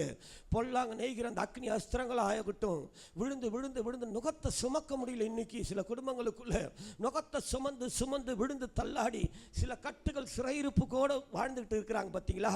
ரொம்ப வேதனையோடு கூட தங்களை தொலைச்சிக்கிட்டு ஏதோ போனால் போதும் சர்ச்சுக்கு. எப்படி ஆகிப்போச்சு? இப்போ போனால் போதும் அப்படிதான் ஆகிப்போச்சு. அதானே பாருங்களேன். 7 மணிக்கு ஆராதனை நம்ம என்ன பண்ணுறோம்? கூலா வேலை பாஸ்டர். 7:30 மணிக்கு நான் என்ன பண்ணுறோம்? சும்மா போனால் போதும் வரோம்ல. எப்படியா போனால் போதும் வந்துடுறோம். உள்ளே வந்து உட்காரோம்ல. ஏதோ சர்ச்சுக்கு கிறிஸ்தவனாக மாறிட்டுமே அப்படின்றதெல்லாம் வரும். தேவனுடைய பிள்ளைய இந்த விலையேற பெற்ற ரத்தத்தினால் உண்டாகிற ஒரு மேன்மை என்ன தெரியுமா? பைபிள் சொல்லுது பாருங்க. நீதிமொழிகளின் புத்தகம் 24ஆம் அதிகாரம் 16வது வசனம் சொல்லுகிறது, இயேசுவின் ரத்தத்தினாலே நீ மீட்கப்பட்டது உண்மைன்னு சொன்னா, இயேசுவின் ரத்தத்தினாலே உன் பாவங்கள் கழுவப்பட்டது என்று நிச்சயம் உனக்குள்ளே உண்டானது மெய் என்று சொன்னால், இயேசுவின் ரத்தம் உனக்கானது என்கிற நம்பிக்கை உனக்கு இருக்கும் என்று சொன்னால், சிங்கத்தை போல வாழ வேண்டிய நீ இடறி போனாலும் சரி, விழுந்தாலும் சரி, நீயே குனிஞ்சாலும் சரி, சத்தியம் சாட்சி கொடுக்கிறது, நீதிமான் 7 முறை விழுந்தாலும் ஒரு ஆமென் சொல்லுங்க பார்க்கலாம். ஹல்லேலூயா. நீ விழுந்த இடத்துல பார்த்துட்டு கை கொட்டி சிரிக்கிற ஆண்டவர் அல்ல, விழுந்த இடத்துல இருந்து உன்னை தூக்கி எடுத்து நிறுத்துகிற ஒரே சக்தி இந்த இயேசு ஒருவர் மாத்திரம் தான். ஒரு ஆமென் சொல்லுங்க பார்க்கலாம். ஒன்றும் இல்லை, இயேசுவுக்கு முன்பாக ஆட்டின் ரத்தத்தினாலே நிலைக்கால்களில் அந்த ரத்தத்தை பூசி ஒரு பெரும் கூட்டத்தை எகிப்திலிருந்து அடிமைத்தனத்தில் விடுதலை பண்ணுறாரு. அவங்க வனாந்தரத்தில் பிரயாணப்பட்டாங்க. எத்தனை வருஷம்? 40 ஆண்டுகள் பிரயாணப்பட்டாங்களா? இப்போ இந்த 40 ஆண்டுகள் பிரயாணப்பட்ட அந்த கூட்டத்தை கொஞ்சம் உள்ளே போய் பார்த்தீங்கன்னா தெரியும், விழாமையே ரொம்ப பர்ஃபெக்டாக பிரயாணப்பட்டாங்களா? அம்மா பொன் கன்று குட்டியை செஞ்சிட்டாங்க, அதை செஞ்சு வச்சு அதை ஆராதிக்கிறாங்க, முறுமுறுக்கிறாங்க, தேவனுக்கு விரோதமாக எந்த இடத்துல பேசுகிறாங்க, தன்னங்களை நடத்துகிற தேவ மனுஷனுக்கு விரோதமாக பேசுகிறாங்க. ஆனால் இத்தனை நடந்தும் கூட சத்தியம் சாட்சி கொடுக்குதுங்க. பகலிலே மேக ஸ்தம்பத்தினாலும் இரவிலே அக்னி ஸ்தம்பத்தினாலும் அவர்களுக்கு முன் சென்ற அந்த தேவன் அவர்களை விட்டு விலகவே இல்லையா? கொண்டு போய் சேர்க்கிற இடத்துல சேர்க்கிற வரைக்கும் 40 ஆண்டுகள் பிரயாணத்தில் இவங்க விழுந்தாலும் கூட சொன்ன வாக்கின் பிரகாரமாகவே இவர்களை கொண்டு போய் பாலும் தேனும் ஓடுகிற அந்த கானானை சுதந்தரிக்கிற பாக்கியவான்களாய் ஆட்டின் ரத்தத்தினாலே மீட்கப்பட்ட அந்த கூட்டத்துக்கு கர்த்தர் இவ்வளவு பெரிய பாக்கியம்னா, நீங்கள நானும் விலையேறப்பட்ட இயேசுவின் ரத்தத்தினாலே மீட்கப்பட்டவர்கள். ஹல்லேலூயா, ஹல்லேலூயா. நீ விழுந்துட்டினா கூட இருக்கிறவன் சிரிச்சிட்டு போவான். நீ விழுணும் தானே நினைக்கிறான், நீ அழிஞ்சு போனோம் தானே நினைக்கிறான். நீ விழுந்துட்டினா மற்றவங்க பார்த்து கேலி பண்ணிட்டு போயிடுவாங்க. ஆனால் ஒன்று தெரிஞ்சுக்குங்க, உங்களை உள்ளே கொண்டு வந்தார் பாருங்க, எப்போ மீட்டு அவருடைய ரத்தத்தினால் உள்ளே கொண்டு வந்தார் பாருங்க. நீங்கள் வேணா அவரை விட்டு விலகி போயிருக்கலாம், அவர் விழுந்ததை பார்த்துட்டு விலகி போகிற ஆண்டவர் அல்ல. விழுந்த இடத்துலேருந்து என் மகன் எழுந்திருக்காதா, அந்த வாஞ்சை இருக்காதா, என் மகனுக்கு அந்த விருப்பம் என்ன தூக்கி விட மாட்டாரா என்கிற விருப்பம் இருக்காதான்னு சொல்லிட்டு ஆண்டவர் உன்னோடு கூடவே பயணப்படுகிறார். ஒரு ஆமேன் சொல்லுங்கள பார்க்கலாம். விருப்பம் இருக்கணும், ஒரு ஆமேன் சொல்லுங்கள பார்க்கலாம். வாஞ்சை இருக்கணும், ஒரு ஆமேன் சொல்லுங்கள பார்க்கலாம். நீ எழுந்து ஓடுவ, ஒரு ஆமேன் சொல்லுங்கள பார்க்கலாம். நீ எழுந்து ஜெயிப்ப, ஒரு ஆமேன் சொல்லுங்கள பார்க்கலாம். நீதிமான் 7 முறை விழுந்தாலும், உலகத்தில் நிறைய பேர் சொல்லுவான் 7 முறை, அவன் விழுந்து எழுந்து ஜெயிக்கிறானோ இல்லையா? ஆண்டவரின் ரத்தத்தினால மீட்கப்பட்ட ஜனங்கள் விழுந்தால் எழுந்து ஜெயிப்பார்கள். ஒரு ஆமேன் சொல்லுங்கள பார்க்கலாம். ஹல்லேலூயா. ஒரு ஆமேன் சொல்லுங்கள பார்க்கலாம். நாமெல்லாம் ஜெயிக்கணும், ஒரு அல்லேலூயா சொல்லுங்கள பார்க்கலாம். ஜெயிக்கணும், ஒரு அல்லேலூயா சொல்லுங்கள பார்க்கலாம். ஜெயிக்கணும். 6வது பிள்ளை 7வது பாஸ் ஆகணும்னா என்ன பண்ணணும்? ஜெயிக்கிறதுக்கு 1 வருஷம் படிக்கணும். படிக்கணுமா இல்லையா? 6வது ஒழுங்காக படித்தாதான் 7வது பாஸ் ஆக முடியும். ஜெயிக்கணும்னா கேட்கணும், இங்கே படிக்க வேணாம். செவி கொடுத்து சபை கூடி வர்றதில் விட்டு விடாதபடிக்கு என்ன பண்ணணும்? கேட்கணும். ஏன்னா இது தேவன் தம்முடைய சுய ரத்தத்தினாலே மீட்டுக்கொண்ட தமது சபையா. ஒரு ஆமேன் சொல்லுங்களும் பார்க்கலாம், ஒரு அல்லேலூயா சொல்லுங்களும் பார்க்கலாம். ஜெயிப்பதற்காகவே நம்மோடு பேசுவார். ஒரு ஆமேன் சொல்லுங்கள பார்க்கலாம். செவி திறந்து கேட்கணும், ஒரு அல்லேலூயா சொல்லுங்கள பார்க்கலாம். ஒன்றும் இல்லை, வீட்டில் போய் வாசித்து பாருங்கள். அந்த டாபிக் வேறு, ஆனாலும் சொல்கிறேன், சிம்பிளாக சொல்கிறேன். வெளிப்படுத்தின விஷயம் எல்லாமே வேதத்தில் நமக்காக தான் எழுதியிருக்கிறார் ஆண்டவர் இல்லையா? இந்த வெளிப்படுத்தின விசேஷத்தில் ரொம்ப அற்புதமாக எழுதியிருப்பார். சபைகளுக்காக ரொம்ப பாரப்பட்டு எழுதியிருப்பார். அதில் இந்த முதல் 3 அதிகாரத்தில் வந்து பார்த்தீங்கன்னா 7 சபைகளுக்கு எழுதுவார். நல்லா எழுதுவார். ஒவ்வொரு சபைக்கும் ஒரு வசனத்தில் ஒரு மெசேஜ், இல்லை 2 வசனத்தில் ஒரு மெசேஜ். அந்த மெசேஜை கொடுத்துட்டு இப்போ சொல்லுவார். என்ன சொல்வார் தெரியுமா? ஆவியானவர் சபைக்கு சொல்லுகிறதை யார் கேட்கணுமா? யார் கேட்கணுமா? ஏன் கேட்கணுமா? யார் கேட்கணுமா? காது உள்ளவன். ஏன் கண்ணு இருக்குது பார்க்கலாமே? இல்லை, பாஸ்டர் இங்கே பிரசங்கம் பண்ணுறாரு, வசனம் தெரியல, பக்கத்தில் என்ன பேசுன பாஸ்டர் வசனம் சொன்னாருன்னு கேட்கலாமே? கவனமாக எழுதியிருப்பார். ஆவியானவர் சபைக்கு சொல்லுகிறதை காது உள்ளவன் கேட்க கடவன். அடுத்த வசனம் அழகாக சொல்லுவார். ஜெயம் கொள்ளுகிறவன் எவனோ. ஒரு ஆமேன் சொல்லுங்களேன் பார்க்கலாம். எவனா இருந்தாலும் இங்கே ஜெயிக்கலாம். ஒரு ஆமேன் சொல்லுங்களேன் பார்க்கலாம். உள்ள வந்துட்டு தோத்து போயிட்டான் ஒருத்தரும் சொல்லக்கூடாது. ஜெயிக்க வைப்பதற்கென்றே ஆவியானவர் சபைக்குள்ள பேசுவார். ஒரு ஆமேன் சொல்லுங்களேன் பார்க்கலாம். செவி திறந்து கேட்கணும். ஒரு ஆமேன் சொல்லுங்களேன் பார்க்கலாம். அந்த விருப்பம் இருக்கணும் எனக்கு என் வாழ்க்கையில். ஒரு ஆமேன் சொல்லுங்களேன் பார்க்கலாம். ஹல்லேலூயா. விருப்பம் இருந்தா அவனை எழும்பி திரும்ப கட்டி கர்த்தர் அவனை ஜெயிக்க வைப்பார். ஒரு ஆமேன் சொல்லுங்களேன் பார்க்கலாம். ஒரு சமயத்தில் இந்த அப்போஸ்தலனாகிய பவுலை குறித்து ரொம்ப நமக்கு தெரியும். நிறைய ஞானி, அவன் கமாலியன் பாதத்தில் படித்தவனா, 2-3 PhD டாக்டரேட். அவனே சொல்கிறான், என்னை யாருன்னு நினச்சேன்? நான் கமாலியன் பாதத்தில் படித்தவன். என்னை யாருன்னு நினச்சேன்? நான் எபிரேயன். நீ என்னை யாருன்னு நினச்சேன்? நீ யூதன்னா நானும் யூதன். நான் வேதபாரகனுக்கு வேதபாரகன், நியாயப்பிரமாணத்தின்படி குற்றம் சாட்டப்படாத பரிசேயன் என்னெல்லாம் சொல்லிக்கிட்டே வருவான். நான் எல்லா இடத்துலையும் பார்த்தீங்கன்னா தெரியும். அவனோட பிரசங்கத்தை கேட்டிங்கன்னா முதல்ல ஆரம்ப நாட்களின் பிரசங்கத்தில் எல்லாம் நானே பேசிக்கிட்டே வருவான். இப்போ இந்த பாடுகளின் ஐக்கியத்தை, இந்த கிறிஸ்துவினுடைய அந்த சிலுவை பாடுகளினுடைய அந்த ஐக்கியத்தின் ரகசியத்தை அறிஞ்சிக்கிறதுக்காக இவர் தன்னுடைய டீப் டெடிகேஷனில் வந்துட்டார். வந்துட்டு இப்போ பயணத்தை துவங்குறாரு. ஒவ்வொரு சபைகளுக்கும் எழுதுவார். எழுதுகிட்டே வரும்பொழுது இப்போ சொல்லுவார். கலாத்தியருக்கு எழுதின நிருபம் 2ஆம் அதிகாரம் 20வது வசனத்தில் ஒரு வார்த்தை சொல்கிறார். என்ன சொல்கிறார் அவர்? கிறிஸ்துவோடு கூட சிலுவையில் அறையப்பட்டேன், இனி அறையப்பட்டேன், பிழைத்திருக்கிறேன், நான் அல்ல. ஒரு ஆமேன் சொல்லுங்களும் வாங்களா. ஹல்லேலூயா. நான் அல்ல, கிறிஸ்துவே. நான் அல்ல. எல்லாரும் சேர்ந்து சொல்லுங்க. நான் அல்ல, கிறிஸ்துவே எனக்குள் பிழைத்திருக்கிறார். ஒரு ஆமேன் சொல்லுங்களும் வாங்கலாம். நான் செத்திடுச்சு பாருங்க. ஒரு ஆமேன் சொல்லுங்களும் பார்க்கலாம். சிலுவையின் பாடுகளின் ரகசியம், இந்த சிலுவையோடு இயேசு கிறிஸ்து வைத்த அந்த ஐக்கியத்தை அறிந்து கொள்ள எல்லாம் நம்மளை விட்டு வெளியேறிடும். ஒரு ஆமேன் சொல்லுங்களை பார்க்கலாம். நான் இருக்காது. ஒரு ஆமேன் சொல்லுங்களை பார்க்கலாம். நாம மாறிடுவோம். ஒரு அல்லேலூயா சொல்லுங்களை பார்க்கலாம். ஹல்லேலூயா. ஓடுகிற இந்த ஓட்டத்தில் இடற வைக்கிற வல்லமைகள், விழத்தள்ளும்படியா எழும்புகிற பல போராட்டங்கள், பல நெருக்கங்கள் ரொம்ப உண்டு. அம்மா, அப்படி ஓடுகிற இந்த ஓட்டத்தில் இடறி போய் விழுந்து கிடக்கிற அவர்களுடைய முடிவு அழிவு. அவர்களுடைய முடிவு அழிவு. அவர்களுடைய வயிறு தேவன். அம்மா, அவர்களுடைய வயிறு எதுனா தேவன். அதுதான் வயிறு தான் தேவன். அவங்களுக்கு வயிற்றுக்கு கிடைச்சா போதும். அதுக்காக ஓடுகிற கூட்டம் இன்னைக்கு நிறைய இருக்குது. அழிவை நோக்கி ஓடுகிற கூட்டம் நிறைய இருக்குது. பூமிக்கு அடுத்தவைகளையே சிந்திக்கிற கூட்டம் ஒரு கூட்டம் இருக்கதான் செய்து. இதன் மத்தியில பாடுகளின் ஐக்கியத்தை அறிந்து கொள்ள என்னை அர்ப்பணிக்கிறதுனால, என்னுடைய சிலுவையின் உபதேசத்தை நான் தெரிந்து கொள்ள என்னை ஒப்புக் கொடுக்கிறதுனால பைபிள் சொல்லுது, நம்முடைய குடியிருப்போ பரலோகத்தில் உண்டு. ஒரு ஆமென் சொல்லுங்களா வாங்கலாம். ஹல்லேலூயா. நாம் இந்த உலகத்தை சேர்ந்தவர்கள் அல்ல, பரலோக குடிமக்கள். ஒரு ஆமென் சொல்லுங்களா பார்க்கலாம். ஆனால் வாழ்கிற வாழ்க்கை இங்கே தானே வாழுறோம், இங்கே தானே ஓடிக்கிட்டு இருக்கிறோம். இந்த ஓட்டத்தில் தோக்கவே கூடாது. ஒரு ஆமென் சொல்லுங்களா பார்க்கலாம்.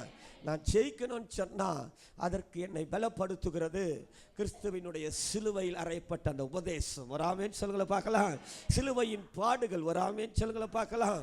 வேற எதுவுமே ஒரு நல்லா சொல்லிக்குங்க, நல்லா தெரிஞ்சுக்குங்க.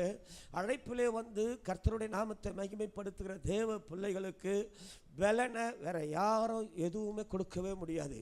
அந்த பலன் சிலுவையில் இருந்து தான் வரும். ஒரு ஆமென் சொல்லுங்களை பார்க்கலாம். சிலுவையில் அறையப்பட்ட இயேசுவின் இடத்திலிருந்து தான் வரும். ஒரு ஆமென் சொல்லுங்களை பார்க்கலாம். ஹல்லேலூயா. அதனால தான் இயேசுவை குறித்து நமக்கு நல்லா தெரியுமே. அவர் பிதாவினுடைய ரூபமாயிருந்தும் தம்மை கொள்ளையாடின பொருளாய் எண்ணாதபடிக்கு மரண பரியந்தும், சிலுவையின் மரண பரியந்தும் தம்மை வெறுமையாக்கி அடிமையின் ரூபம் எடுத்து தாழ்த்தினாராம். ஒரு ஆமென் சொல்லுங்களா பார்க்கலாம். ஹல்லேலூயா. ஏன்பா இயேசு விண்ணிலிருந்து மண்ணுக்கு வரணும்?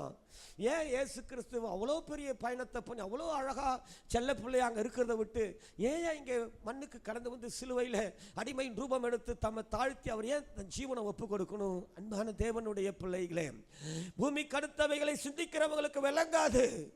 தன்னுடைய தேவன் வயிறுதான் என்று சொல்லி ஓடுகிறவர்களுக்கு விளங்காது. அடிமை நோக்கி ஓடிக்கொண்டு இருக்கிற இந்த உலகத்தில் இருக்கிறவங்களுக்கு விளங்காது. ஆனால் நமக்கு விளங்குது.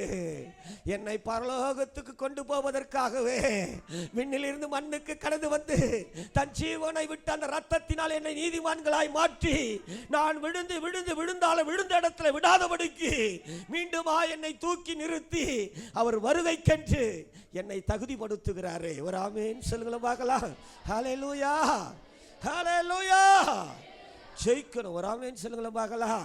ஹல்லேலூயா. இது அதாவது ரொம்ப பேர் சொல்லுவான் என்னென்ன இது மதம்ன்றாங்க இல்லை, கிறிஸ்தவ மதம்ன்றாங்க. நான் கூட அப்படி தான் சொல்லிக்கிட்டு இருந்தேன் ரொம்ப நாளா. அவங்க மதம் மாற்றுறாங்கப்பா, அவங்க பொல்லாத கூட்டம், இவங்க மதம் மாத்திர கூட்டம் இது அப்படின்னு சொல்லிட்டு ரொம்ப நாளாக நானும் அப்படி தான் சொல்லிக்கிட்டு இருந்தேன், ரொம்ப காலமாக சொல்லிக்கிட்டு இருந்தேன். அப்புறம் தான் உள்ளே வந்த பிறகு தெரியுது, இது மதம் மாத்திர கூட்டம் இல்லை, உனக்கு வழி இருக்குதுன்னு காட்டுகிற அற்புதமான மார்க்கம் இது. ஒரு ஆமென் சொல்லுங்களை பார்க்கலாம்.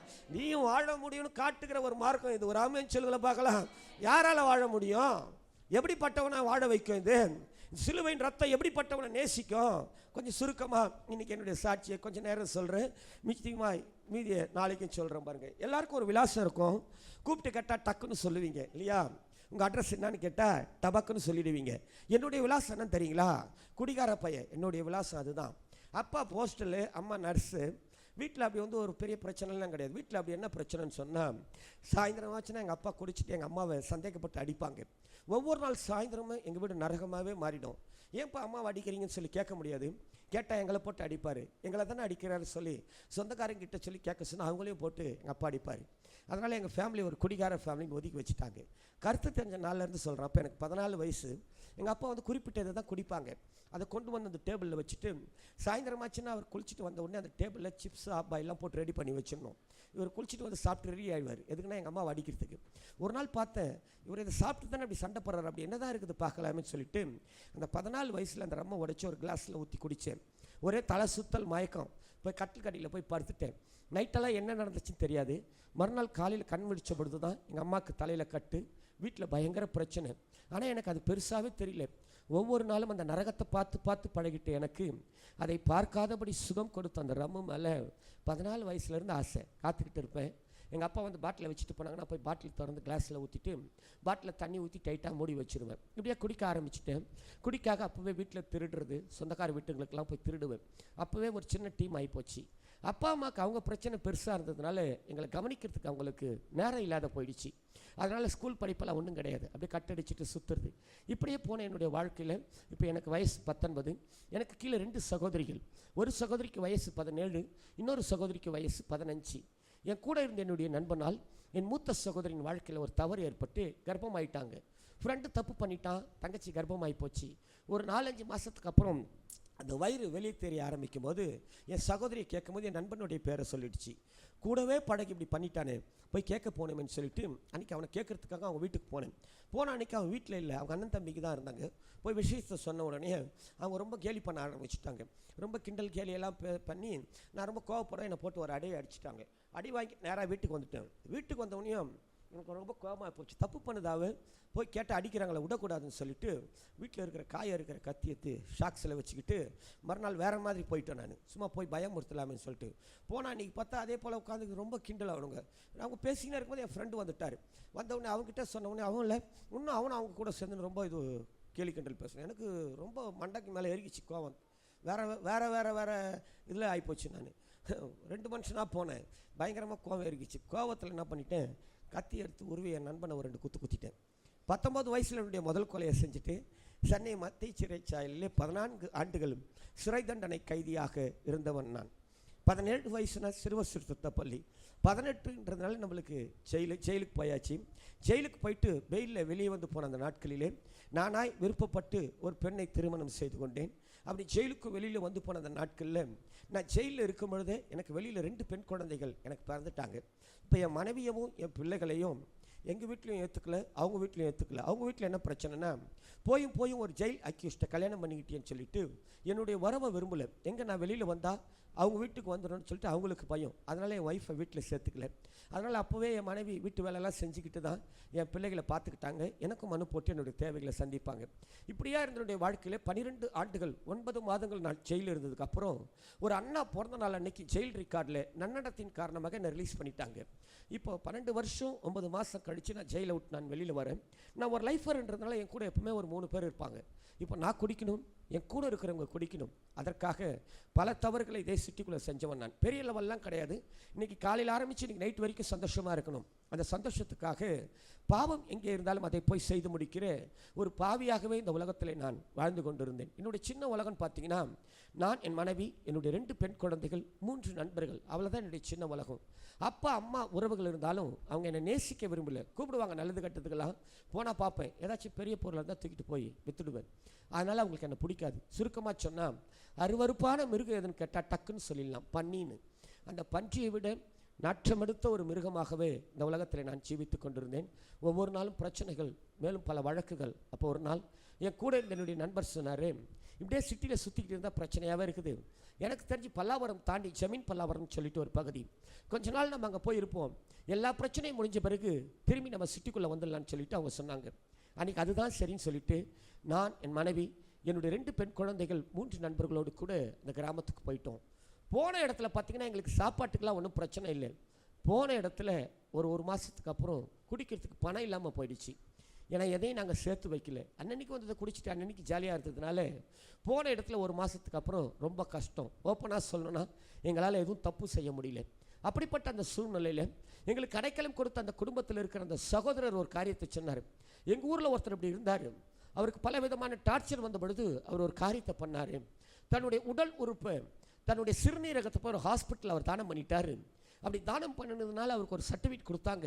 அதை கொண்டு வந்து எஸ்பி ஆஃபீஸில் கொடுத்து, ஐயா நான் என் உடல் உறுப்பை தானம் பண்ணியிருக்கிறேன், என் மனைவி பிள்ளைகளோடு நான் திருந்தி வாழணும்னு நினைக்கிறேன், எனக்கு ஒரு வாய்ப்பு கொடுங்கன்னு சொன்ன பொழுது, கருணையின் அடிப்படையில் இது வரைக்கும் நீங்கள் செஞ்ச தப்புக்கு கோர்ட் என்ன தண்டனை கொடுக்குதோ அதை ஏற்றுக்கணும், இதுக்கு மேலே நீங்கள் தப்பே செய்யக்கூடாதுன்னு சொல்லி எழுதி வாங்கிட்டு அவர் திருந்தி வாழறதுக்கு ஒரு வாய்ப்பு கொடுத்தாங்க. 2வது தன்னுடைய சிறுநீரகத்தை அவர் தானம் பண்ணினதுனால அவர் கொஞ்சம் பணமும் கொடுத்தாங்க. அதை கொண்டு வந்து ஒரு சைக்கிள் கடை வச்சுக்கிட்டு இன்றைக்கி மனைவி பிள்ளைகளோடு அவர் சந்தோஷமாக இருக்கிறாரு, நீங்களும் ட்ரை பண்ணலாமேன்னு சொல்லிட்டு சொன்னாங்க. எனக்கு இந்த பிரச்சனைலாம் 2வது தான். இந்த கிட்னி விற்றா பணம் கொடுக்குறாங்கன்னு சொன்னாங்க பாருங்கள், டபக்குன்னு வந்து மண்டைக்குள்ளே ஏறிக்கிச்சு. எனக்கு பணம் தேவை. 2வது என் கிட்னி எடுப்பாங்களோ என்னென்னு தெரியாது, ஃபுல் ஆல்கஹால் ஊறி போன ஒரு கிட்னி.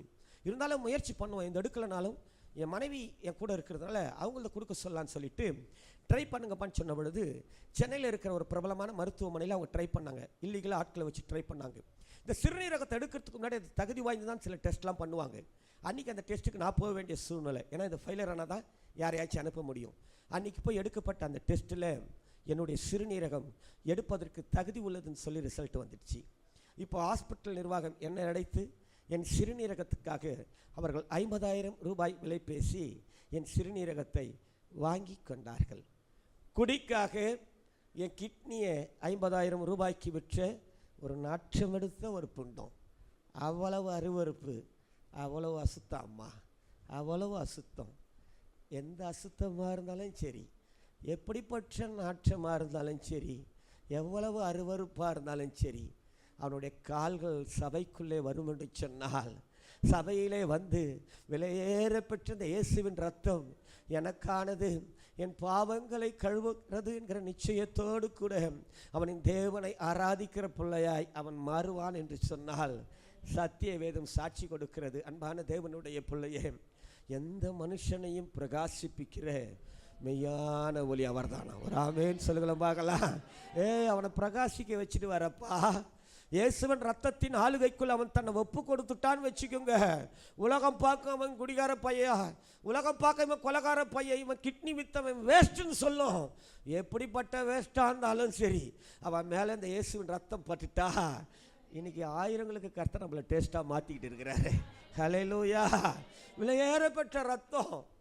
அம்மா என்ன ஆசீர்வாதம், இன்னைக்கு ஆசீர்வாதம் ஆசீர்வாதம் சொன்ன உடனே பரவசத்திலே போகிறாங்க. இன்னைக்கு பரவசத்தில் இன்னைக்கு கிறிஸ்துவம் ஓடிக்கிட்டு இருக்குதம்மா. ஆமா, பரவசத்தில் ஓடுறாங்க. இன்னைக்கு பரவசம் விரும்புகிறாங்க, என்ன கூப்பிடணும், தலையை கொடுக்கணும் விரும்புகிறாங்க. அன்பான தேவனுடைய பிள்ளைய, பரவசம்லாம் உங்களை வாழ வைக்காதம்மா. ஆண்டவருக்கு நேராய் உங்கள் இருதயத்தை திருப்பி பக்தியில், பக்தி வைராக்கியத்தில் உங்கள் இருதயத்தை கட்டி எழுப்புறீங்க பாருங்க, இதுதான் உங்களை வாழ வைக்கும். ஹல்லேலூயா, ஹல்லேலூயா. நான் இங்கே அசிங்கப்பட்டுட்டேன், நான் இங்கே அருவருப்பாயிட்டேன், இங்கே அவமானப்பட்டுட்டேன், இப்போ நான் ஹாங்காங்கில் போய், அமெரிக்காவில் போய், துபாயில் போய், அம்மா அதெல்லாம் கிடையாது. இயேசு அது இல்லை ரத்தம். இயேசுவின் ரத்தம் எப்படிப்பட்டது தெரியுமா? இந்த ரத்தம் உனக்கானது என்கிற நம்பிக்கை உன் இருதயத்துக்கு வந்துடுச்சுனா, இந்த ரத்தம் உனக்கானது என்கிற நம்பிக்கை விசுவாசம் மனசுக்குள்ள வந்துடுச்சுனா, எந்த இடத்துல அவமானப்படுத்தப்பட்டீங்களோ, எந்த ஊர்ல நீங்க அசிங்கமா வாழ்ந்தீங்களோ, எந்த இடத்துல யார் உங்களை அருவருப்புன்னு சொன்னாங்களோ, எந்த ஊர்ல விலாசம் இல்லைன்னு சொல்லி கலங்கி கண்ணீர் விட்டு கதறி அழுறீங்களோ, அதே இடத்துல இந்த இயேசுவின் ரத்தம் குனிந்த உன் தலையை நிமிர வைத்து உன்னை ஒதுக்கின அதே மக்களின் கண்களுக்கு முன்பதாகவே உன்னை நிமிர வைக்கிற தேவன் ஒருவர் உண்டு என்பதை பிரஸ்தாபப்படுத்துகிற பாத்திரமா மாத்தினோம் இது. ஹல்லேலூயா, ஹல்லேலூயா. பாருங்களேன், ஆசீர்வாத கூட்டம் அவர் வராரு இவர் வராருன்னா திரளா ஜனங்க பரண்டு வந்துருவாங்க. இந்த சிலுவையின் உபதேசத்தை கேட்கறதுக்கு மாத்திரம் தங்களை ஒப்பு கொடுத்து யாரும் என்ன பண்றது இல்லைங்க, வர்றதில்லை, அறிந்து கொள்ள விரும்புறதில்லை, பாடுகளை யாரும் விரும்புறதில்லை. கிறிஸ்தவமே பாடுகள் தான்மா. ஒரு ஆமீன் சொல்லுங்களை பார்க்கலாம். உன் நெருக்கத்தின் மத்தியில, உன் உபத்திரவத்தின் மத்தியில, உன் பிரச்சனையின் மத்தியில, உன் போராட்டத்தின் மத்தியில உன்னோடு கூட இருக்கிற விலையேற பெற்ற இயேசுவின் ரத்தம் எப்படிப்பட்டதுன்றத மண்ணுக்கு நீ விளங்க வைப்பன்றதுக்காக தான் ஆண்டவர் உன்னை முன்குறிச்சு அழைச்சி உள்ள கொண்டு வந்து வச்சிருக்கிறாரு. ஹல்லேலூயா. ஆண்டவருக்கு தெரியாதா யாரை கூட்டு வரணும் உள்ள? ஒரு ஆமீன் சொல்லுங்களை பார்க்கலாம். ஆனால் சின்ன நெருக்கங்கள் வந்தா, சின்ன உபத்திரவங்கள் வந்தா, நான் ஜெபிச்சா ஆண்டவர் கேட்கலையா? அம்மா ஐயா, உன் ஜெபத்தை கேட்கலன்னா பக்கா பிளான் வச்சிருக்கிறார் உனக்காக. ஒரு ஆமீன் சொல்லுங்களை பார்க்கலாம். பிரமிக்க வைக்கிற ஆசீர்வாதத்தை வச்சிருக்கிறார். ஒரு ஆமீன் சொல்லுங்களை பார்க்கலாம். ஹல்லேலூயா. வேதத்தை சுமந்து சுமந்து சுமந்து முடியலன்னு சொல்லி இன்னைக்கு தூக்கி ஃபைல போட்டாங்க நிறைய பேர். ஹல்லேலூயா. இதை சுமந்து சுமந்து சுமந்து வெட்கத்தை எல்லாம் மாற்றி, அம்மா ஐயா, வேதத்தின் தலைவர் இயேசுதான் நிரூபிக்கிற எத்தனை பாத்திரங்களை கண்ணுக்கு முன்னால கர்த்தர் வச்சிருக்கிறார் தெரியுமா? ஒரு ஆமென் சொல்லுங்கள பார்க்கலாம். நீதிமான்கள் 7 முறை விழுந்தாலும் திரும்ப எழுந்திருப்பார்கள். ஒரு ஆமென் சொல்லுங்கள பார்க்கலாம். திரும்ப எழுந்திருக்கணும். ஒரு ஆமென் சொல்லுங்களை பார்க்கலாம். ஏன் இந்த சிலுவையின் உபதேச கூட்டம், ஏன் சிலுவையில் அறையப்பட்ட இந்த ஆண்டவராக இயேசு கிறிஸ்துவை நினைத்து பார்க்கிற கூட்டம் திரும்ப எழுந்திருக்கணும். ஒரு ஆமென் சொல்லுங்களை பார்க்கலாம். விழுந்த இடத்துல கிடக்கக்கூடாது. ஒரு ஆமென் சொல்லுங்களை பார்க்கலாம். என்னை தூக்கி எடுக்கிற தேவன் ஒருவர் உண்டு என்பதை நான் அறிஞ்சிக்கணும், என்னை சார்ந்தவர்கள் அறிஞ்சிக்கணும், இந்த பட்டணம் தெரிஞ்சுக்கணும். ஒரு ஆமென் சொல்லுங்களை பார்க்கலாம். விசேஷமா சொல்லுனா உங்களை விட வச்சா பாருங்க, அந்த பொல்லாத சாத்தானுடைய பார்வை பார்க்கணும். இது முடிஞ்சு போச்சுன்னு நினைச்சா கமா போட்டு திருப்பி ஆரம்பிக்கிறாரு. ஹல்லேலூயா. அன்னைக்கு அப்போஸ்தலனாகிய பவுல் சொல்றான், இதைதாயா நான் அறிஞ்சிக்க விரும்பினேன், இதைதான் நான் தெரிஞ்சிக்க விரும்பினேன், இதைதாயா புரிஞ்சிக்க விரும்பினேன். இயேசு அறிஞ்சிக்கணையா, இந்த சிலுவையோட இயேசு வச்ச அந்த ஐக்கியத்தை நான் தெரிஞ்சுக்கணையா, ஏங்க இயேசு இந்த பாடுபட்டாரு, இதை நான் அறிஞ்சிக்கணையா. அதுக்காக நான் எல்லாவற்றையும் நஷ்டம் என்று விட்டேன், குப்பையுமாக எண்ணுகிறேன். ஒரு ஆமென் சொல்லுங்களா பார்க்கலாம். ஹல்லேலூயா. நாளைக்கு சீக்கிரமாக வந்துடுங்க. பர்மிஷன் போட்டு வேலை செஞ்சாலும் சரி, வீட்டிலலாம் இருக்காதீங்க. எவ்வளவு அறிந்து கொள்ள நீங்கள் உங்களை ஒப்பு கொடுக்குறீங்களோ, அம்மா உலகத்தின் சூரியன் உதிக்குதோ இல்லையோ, வேதத்தில் எழுதப்பட்ட நீதியின் சூரியன் நிச்சயமாக உங்கள் மேலே உதிக்கும். ஹல்லேலூயா. அப்படியே எல்லாரும் கண்களை மூடலாமா? அப்படியே கண்களை மூடி மடங்கால் படிட்டு, ஆண்டவரே, இரத்தத்தின் மேன்மை நான் அறிந்து கொள்வதற்காக ஐயா விட வேண்டியதெல்லாம் விட்டு நான் என்னை ஒப்பு கொடுக்குறேன்னு சொல்லி நீங்களே கண்ணை மூடி, யாரும் உங்களுக்கு சொல்ல தேவையில்லை, நீங்களே கண்ணை மூடி உங்கள் வாயை திறந்து கொஞ்சம் நேரம் ஆண்டவரை ஸ்தோத்திரம் பண்ணுங்க பார்க்கலாம். உங்களுடைய பாவங்கள் இரத்தாம்பர சிவப்பாயிருந்தாலும் அதை உறைந்த மலையை போல வெண்மையாக்குற ஆண்டவர் நமக்காக 2026 ஆண்டுகளுக்கு முன்பாக சிலுவையில சிந்தின ரத்தம் இன்றைக்கும் அநேகரை ரட்சிக்கிறது, உயிர்ப்பிக்கிறது, புதிய மனிதர்களாய் மாற்றி கொண்டிருக்கிறது. அந்த ரத்தத்தின் கீழே வந்திருக்கிற நம் ஒவ்வொருவரையும் ஆண்டவர் அவருடைய ரத்தத்தினால நம்மளை பரிசுத்தப்படுத்தினபடியினால கர்த்தரை தோத்திரம் பண்ணுவோம். தோத்திரம் தோத்திரம் தோத்திரம் தோத்திரம் தோத்திரம் தோத்திரம்.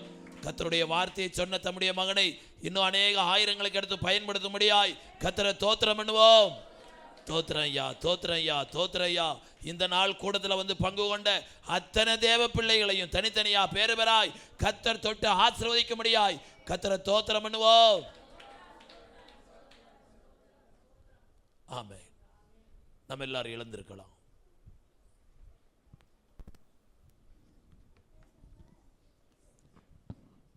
இங்கே கொஞ்சம் நோட்டீஸ் இருந்துச்சு, காலையில் கொடுத்துட்டீங்களா? இப்போ வசனத்தை கேட்ட நீங்கள் அவர் சொன்னது அப்படியே போய் 4 பேர்கிட்ட குடிகார்ட்ட சொல்லுங்க. அவர் துட்டு இல்லைன்னு கிட்னியை வைத்து குடித்தாராம். சின்ன வயசில் ஜெயிலுக்கு போனாராம். அப்படிப்பட்ட ஒரு மனுஷரை ஆண்டவர் ரட்சித்திருக்காரு. அவரை வந்து பார்த்துட்டு போங்கன்னு ஐயா கூப்பிட்டு சொன்னாருன்னு தயவு செய்து சொல்லுங்கள்.